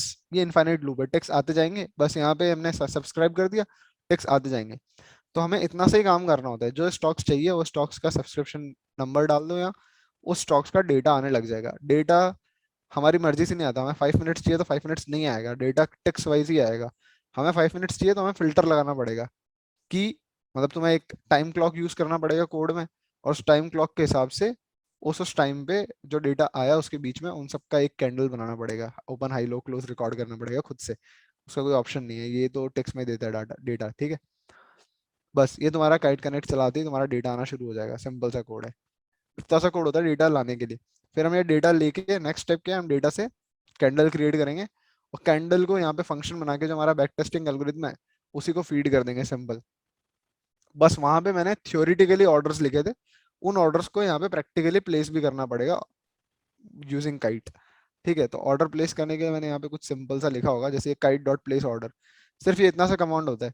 ट्रेडिंग सिंबल कौन सा है, यहाँ पे तुम नंबर भी दे सकते हो, सिंबल भी दे सकते हो। प्राइस दिया मैंने लिमिट ऑर्डर हुआ है तो ठीक है। वेराइटी दी है BO, अब मतलब जिनको ऑर्डर्स वगैरह पता नहीं है वो थोड़ा ट्रेड करेंगे तो उन्हें पता चल जाएगा ब्रैकेट ऑर्डर क्या होता है, कवर ऑर्डर क्या होता है, ठीक है, और नॉर्मल ऑर्डर क्या होता है, ये सब मतलब ये बेसिक्स ऑफ ट्रेडिंग है। मैं बस यहाँ पे बता रहा हूँ कि तुम कोई सा भी ऑर्डर डाल सकते हो, कौन से ऑर्डर्स है वो मैं बता दूंगा थोड़ा सा भी ब्रीफ इसके बाद। एक्सचेंज बीएससी पे डालना है, एनएससी पे डालना है, ठीक है। फिर ट्रांजेक्शन टाइप क्या है, बाय है तो यहाँ बाय डाल दिया सिंपल, स्क्वायर ऑफ क्रेडिट डाल दिया, स्टॉप लॉस डाल दिया कितना परसेंट पे स्टॉप लॉस है, फिर ऑर्डर टाइप डाल दिया कि लिमिट ऑर्डर है, लिमिट ऑर्डर की प्राइस प्रोवाइड करिए। मार्केट ऑर्डर होता है कि जिस प्राइस पे मिले उस प्राइस पे ले लो, लिमिट ऑर्डर मतलब इस प्राइस पे ही लेना है ऐसा, ठीक है। फिर ये तो प्रोडक्ट, ठीक है, ऐसे सिंपल से ऑर्डर को ऐसे डिफाइन करके डाल देते हैं, तो ये ऑर्डर प्लेस कर देगा। तो मैंने जो तुम्हें पूरा बैक टेस्टिंग कोड दिखाया था उसमें जहां जहां पे ऑर्डर वाली लाइन है वहां वहां पे ये लाइन डाल दो, जहां जहां पे डेटा वाला लाइन है कि डेटा कैंडल डेटा यूज करो ना फॉर लूप में, तो जहां जहां कैंडल डेटा वाली लाइन है वहां वहां पे ये टेक्स्ट डेटा जो है, इस टेक्स्ट डेटा से टाइम लगा के 5 मिनट की कैंडल या जो भी तुम्हें कैंडल चाहिए वो कैंडल फॉर्म करके उसको फीड कर दो सिंपल, ठीक है। इसमें पास्ट डेटा चाहिए तो उसके लिए क्या करना पड़ेगा, थोड़ा सा डेटा कैश में स्टोर करना पड़ेगा। जैसे अगर तुम्हें एडीएक्स निकालना है तो पास पास्ट 10 13 12 13 कैंडल्स चाहिए, तो 12 13 कैंडल्स का डेटा कहाँ से लोगे, ये तो लाइव डेटा प्रोवाइड कर रहा है। तो तुम्हें लाइव राइटिंग करनी पड़ेगी, मार्केट शुरू हुआ तुम्हें डेटा फॉर्म करके स्टोर करना पड़ेगा टेम्परेरीली, जो कि तुम डे एंड पे डिलीट भी कर सकते हो या सेव भी कर सकते हो यार विश। तो तुम्हें टेम्परेरीली स्टोर करते जाना पड़ेगा वो डेटा, क्योंकि यहाँ पे हिस्टोरिकल डेटा नहीं मिलेगा, यहाँ पे लाइव डेटा मिल रहा है सिर्फ इस एपीआई से। तो उससे 5 मिनट की कैंडल बना के स्टोर करते जाओ और देन उसको यूज कर लो आगे सिंपल, ठीक है। सीधा यहाँ से डेटा बनाया और आगे यूज कर लिया सिंपल, बस। टोटल एपीआई कनेक्शन का इतना ही काम होता है, बस ये दो फंक्शंस होते हैं, ऑन टेक्स्ट ऑन कनेक्ट, और ऑर्डर राइटिंग होती है जो मैंने ऊपर एग्जांपल दिखाया। ऑर्डर राइटिंग में चीजें वेराई कर सकते हो, वेराई करने के लिए तुम डॉक्यूमेंटेशन देख लो या फिर जो काइट के नॉर्मल होते हैं ऑर्डर्स वो सारे देख लो, वो सारे ऑर्डर्स प्लेस कर सकते हैं, ठीक है। बाकी तो कुछ नहीं है, ये मैंने बता दिया, ये एल्गो वाला फंक्शन है, ठीक है, इसमें पास कर दो फंक्शन, ये मैंने टेम्पलेट बनाया बस, ये कोई एक्चुअल एल्गो है नहीं यहाँ पर। तो बस यहाँ से जो है फंक्शन पास कर दो, एल्गो यूज कर लो डायरेक्टली। हिस्टोरिकल डेटा लेना है तो सिंपल सी चीज होती है कि पहली चीज तो तुम्हें वो 2000 रुपये पे करने पड़ेंगे, उसके बाद तुम्हें डेट डिफाइन करनी है कब से कब तक का डेटा चाहिए, इंटरवल डिफाइन करना है, एक फंक्शन लिखा है बस रिकॉर्ड्स के नाम का, और गेट हिस्टोरिकल डेटा जो है सीधा कॉल कर दिया मैंने काइट पे, ठीक है। Kite dot historical data instrument token है, किसका डेटा चाहिए, कब से कब तक, और इंटरवल को क्या चाहिए, सीधा डेटा आ जाता है। और उसको प्रिंट कर लो, सीएसवी में सेव कर लो, जैसे तुम्हें चाहिए कर लो, ठीक है। इसमें अच्छे फीचर्स भी होते हैं, वो मैं एक दो अच्छे फीचर्स ही बता देता हूँ, तो मैंने निकाले भी हैं। अब चूंकि एपीआई कभी भी एरर दे सकता है तो हमारे पास सारे फंक्शन होते हैं, on close, on error, on reconnect, on no reconnect, on order update, जो मैंने बैक ट्रेडर में दिखाया था। बैक ट्रेडर में सब थ्योरेटिकली दिखाया था कि ऑर्डर अपडेट ये सब हो सकता है, वो प्रैक्टिकली हमें एपीआई से करना है। प्रैक्टिकली कैसे होगा, इन सब फंक्शन से होगा। तो जो बैक ट्रेडर में किया ना, वहीं पे जो फंक्शन है उसमें इसको कॉल कर दो सिंपली, तो तुम्हारा यहाँ से एक्चुअली एपीआई पे कॉल हो जाएगा, मतलब जो तुम्हारा एक्चुअल ब्रोकर है उसके ऊपर फंक्शन हो जाएगा सिंपल। जैसे ऑन कनेक्ट है, यानी कनेक्ट होती क्या करना है तो हमने पहले भी देखा, ऑन टेक्स यानी टेक्स आ रहे हैं उन पे क्या करना है, ठीक है। और ये सारे थ्रेड्स के रूप में चलते हैं, मतलब ऑन कनेक्ट कुछ कर रहा होगा तो टेक्स पैरेलल में चलते रहेंगे, ऐसा नहीं कि ऑन क्लोज कुछ कर रहा है तो टेक्स नहीं आएगा ऐसा करके, ठीक है। ऑन क्लोज मतलब ये तो, सॉरी, कनेक्शन ही क्लोज हो गया तो अलग बात है, मतलब और कोई फंक्शन में कुछ होगा तो वो पैरेलली चलेगा ऐसा करके, ठीक है। तो ऑन क्लोज जो है कि अगर कनेक्शन क्लोज करा हमने तो उसके ऊपर, मतलब हमने डे एंड पे अगर कुछ करना है जैसे डेटा सेव करना है, तो अभी हम कोड में टेम्परेली स्टोर करते जा रहे हैं, ऑन क्लोज में तुम डाल दो कि इसको सीएसवी बना के सेव करना है, तो पूरे डे एंड का डेटा जब तुम कमांड जब प्रोग्राम क्लोज करोगे वो सेव कर देगा ऑटोमेटिकली सिंपल। ऑन एरर मतलब मान लो कनेक्शन है उसमें कुछ एरर आ गई, कुछ भी एरर आ गई, वेब सॉकेट एपीआई की तरफ से आ गई, या मान लो एनएससी हैंग हो गया, एनएससी में भी आजकल एरर्स आते रहते हैं, पिछले 2 3 सालों में 8 10 बार आ गए। तो मान लो कभी कुछ हो गया तुम्हारा, पीसी हैंग हो गया, कुछ भी हो गया, मतलब एरर अगर आया वो कोड नहीं चल रहा, तो एरर पे तुम्हें क्या करना है, मान लो तुम नोटिफिकेशन डाल दो कि मुझे नोटिफाई करना है, ठीक है। तुम जो भी ओपन पोजीशन से सबको क्लोज करने का कमांड डाल दो वो सारी क्लोज कर देगा, ठीक है। वो कनेक्शन ही अगर एरर पे आ गया तो तुम कुछ नहीं कर सकते, फिर वो क्लोज नहीं करेगा, सिर्फ नोटिफिकेशन डाल सकते हो, अपने पर्सनल लैपटॉप पे चल रहा है कि तो वो तुम्हें नोटिफाई कर देगा, तुम मैनुअली क्लोज कर दो, ठीक है। तो तुम यहाँ पे कुछ तो कर सकते हो एटलीस्ट, एरर आया तो ये नहीं कि वो पड़ा रह जाएगा तुम्हें पता ही नहीं चले, ठीक है। फिर एक ऑन रिकनेक्ट है, अब रिकनेक्ट का फीचर तुम डाल सकते हो, ठीक है। रिकनेक्ट का फीचर कैसे डाल सकते हो सकता है कि तुम्हारा वेब सॉकेट डिस्कनेक्ट हो जाए फॉर सम रीजन, तुम्हारा नेट हल्का सा ब्रेक किया, वेब सॉकेट डिस्कनेक्ट हो गया, तुम्हारे कोड्स तो मतलब तुम्हारा कोड तो अटक जाएगा, ऐसे ही चलता रह जाएगा, फिर तो जो पोजीशन है वो ऐसी पड़ी रह जाएंगी, तुम कंट्रोल कैसे करोगे? तो तुम रिकनेक्ट का फीचर डाल दो। मान लो कोड अटक भी गया, तो ये रिकनेक्टिंग की ट्राई करता रहेगा, जब तक कि रिकनेक्ट नहीं कर पाएगा रीइटरेट करता ही रहेगा। तुम इसमें सेट कर सकते हो कि तुम्हें इसको कितनी देर ट्राई कराना है, मतलब 50 बार ट्राई कराना है या 5 मिनट ट्राई कराना है, सेट कर सकते हैं। तो तुमने डाल दिया 5 मिनट रिकनेक्ट ट्राई करना है, फिर भी ना हो तो ऑन नो रिकनेक्ट मेरे को नोटिफिकेशन भेज दे कि मेरा रिकनेक्ट नहीं हो रहा, कुछ इशू है, तो तुम चेक कर सकते हो। तो 5 मिनट डालने से क्या होगा, मान लो तुम्हारा नेट ब्रेक हुआ, मॉडेम रीस्टार्ट हो रहा है या कुछ भी हो रहा है, तो वो 1 मिनट वाला नहीं हुआ, तो 1 मिनट के बाद अपने आप कनेक्ट हो जाएगा, तुम्हारा कोड पूरा रनिंग रहेगा, तुम्हारे ट्रेड्स में ज्यादा लॉस नहीं होगा, ठीक है। तो ये चीज ऑटोमेटिकली एपीआई मेंटेन करता है। और रिकनेक्ट नहीं हुआ तो तुम अपने आप को अलार्म सेट कर सकते हो, यहाँ पे नोटिफिकेशन डाल सकते हो, पॉपअप डाल सकते हो, कुछ भी रिंग डाल सकते हो, पाइथन लाइब्रेरी यूज करके यहाँ पे ऑडियो डाल सकते हो, कुछ भी कर सकते हो, ठीक है। ऑर्डर अपडेट ये भी तुम कर सकते हो। ऑर्डर हो गया, मान लो तुम्हारी फोन स्क्रीन पे, मतलब कुछ करना है यहाँ पे, मतलब जो भी तुम एडिशनल करना चाहो डायरेक्टली यहाँ कर सकते हो, एपीआई सारा ऑप्शन देता है। और इन सबको सिर्फ वेब सॉकेट से डायरेक्टली कनेक्ट करना हो, सिर्फ ये इतना सा कमांड लिखना होता है, सारे वेब सॉकेट पे लग गए, सारा काम हो जाएगा, ठीक है। So this is the power of this API, जो ये इतना इजी से हो जाता है, इजीली हो जाता है। यहाँ पे हम देख सकते हैं कि ऑर्डर्स किस तरह के, एक बार ऑर्डर्स लास्ट बता देता हूँ मैं, टाइम वैसे हो गया है काफी, तो ठीक है। अ, और हाँ, सबसे इंपॉर्टेंट चीज, ये मैंने काइट कनेक्ट का पाइथन लाइब्रेरी यूज किया है। काइट कनेक्ट तो बहुत ज्यादा सिंपल, ये एपीआई के कॉल्स यूज करता है, ठीक है। एपीआई कॉल्स यूज करता है, पोस्ट पुट ये सब हम नहीं कर रहे, हम सीधा लाइब्रेरी यूज कर रहे हैं, ठीक है। लाइब्रेरी यूज नहीं करेंगे तो कॉल्स वॉल सब मुश्किल हो जाएगा हमारे लिए, कि फिर वो अलग तरह से करना पड़ेगा, ठीक है। तो ऑर्डर्स में टाइप बताएगा ये भी वैसे, ठीक है। क्वांटिटी, एक्सचेंज, ट्रांजेक्शन टाइप, मतलब ये सब तुम्हें क्या क्या डालना है तुम देख सकते हो। फिर ऑर्डर कौन सा, ब्रैकेट ऑर्डर, ब्रैकेट ऑर्डर में क्या होता है, टारगेट भी होता है, स्टॉप लॉस भी होता है, और लिमिट भी होती है कब खरीदना है, ठीक है। तो स्क्वायर ऑफ है, ठीक है, स्टॉप लॉस है, ट्रेलिंग स्टॉप लॉस का ऑप्शन भी है, ठीक है। ऑर्डर्स मॉडिफाई भी कर सकते हैं, ब्रैकेट ऑर्डर्स, कवर ऑर्डर्स में सिर्फ स्टॉप लॉस होता है, ऑर्डर कैंसिल कर सकते हैं, ठीक है। सारे ऑप्शंस हैं हमारे पास, ठीक है। एक जो लास्ट पार्ट है जो कि ऑप्शनल पार्ट है, कि ये पूरा कोड तुम लोकल पे रन ना करो, ये पूरा पूरा कोड क्लाउड पे डाल दो।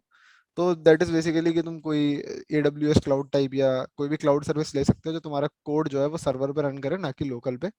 तो तुम्हें मशीन अप रनिंग रखने की भी जरूरत नहीं पड़ेगी, वो सारा क्लाउड पे होता रहेगा ऑटोमेटिकली।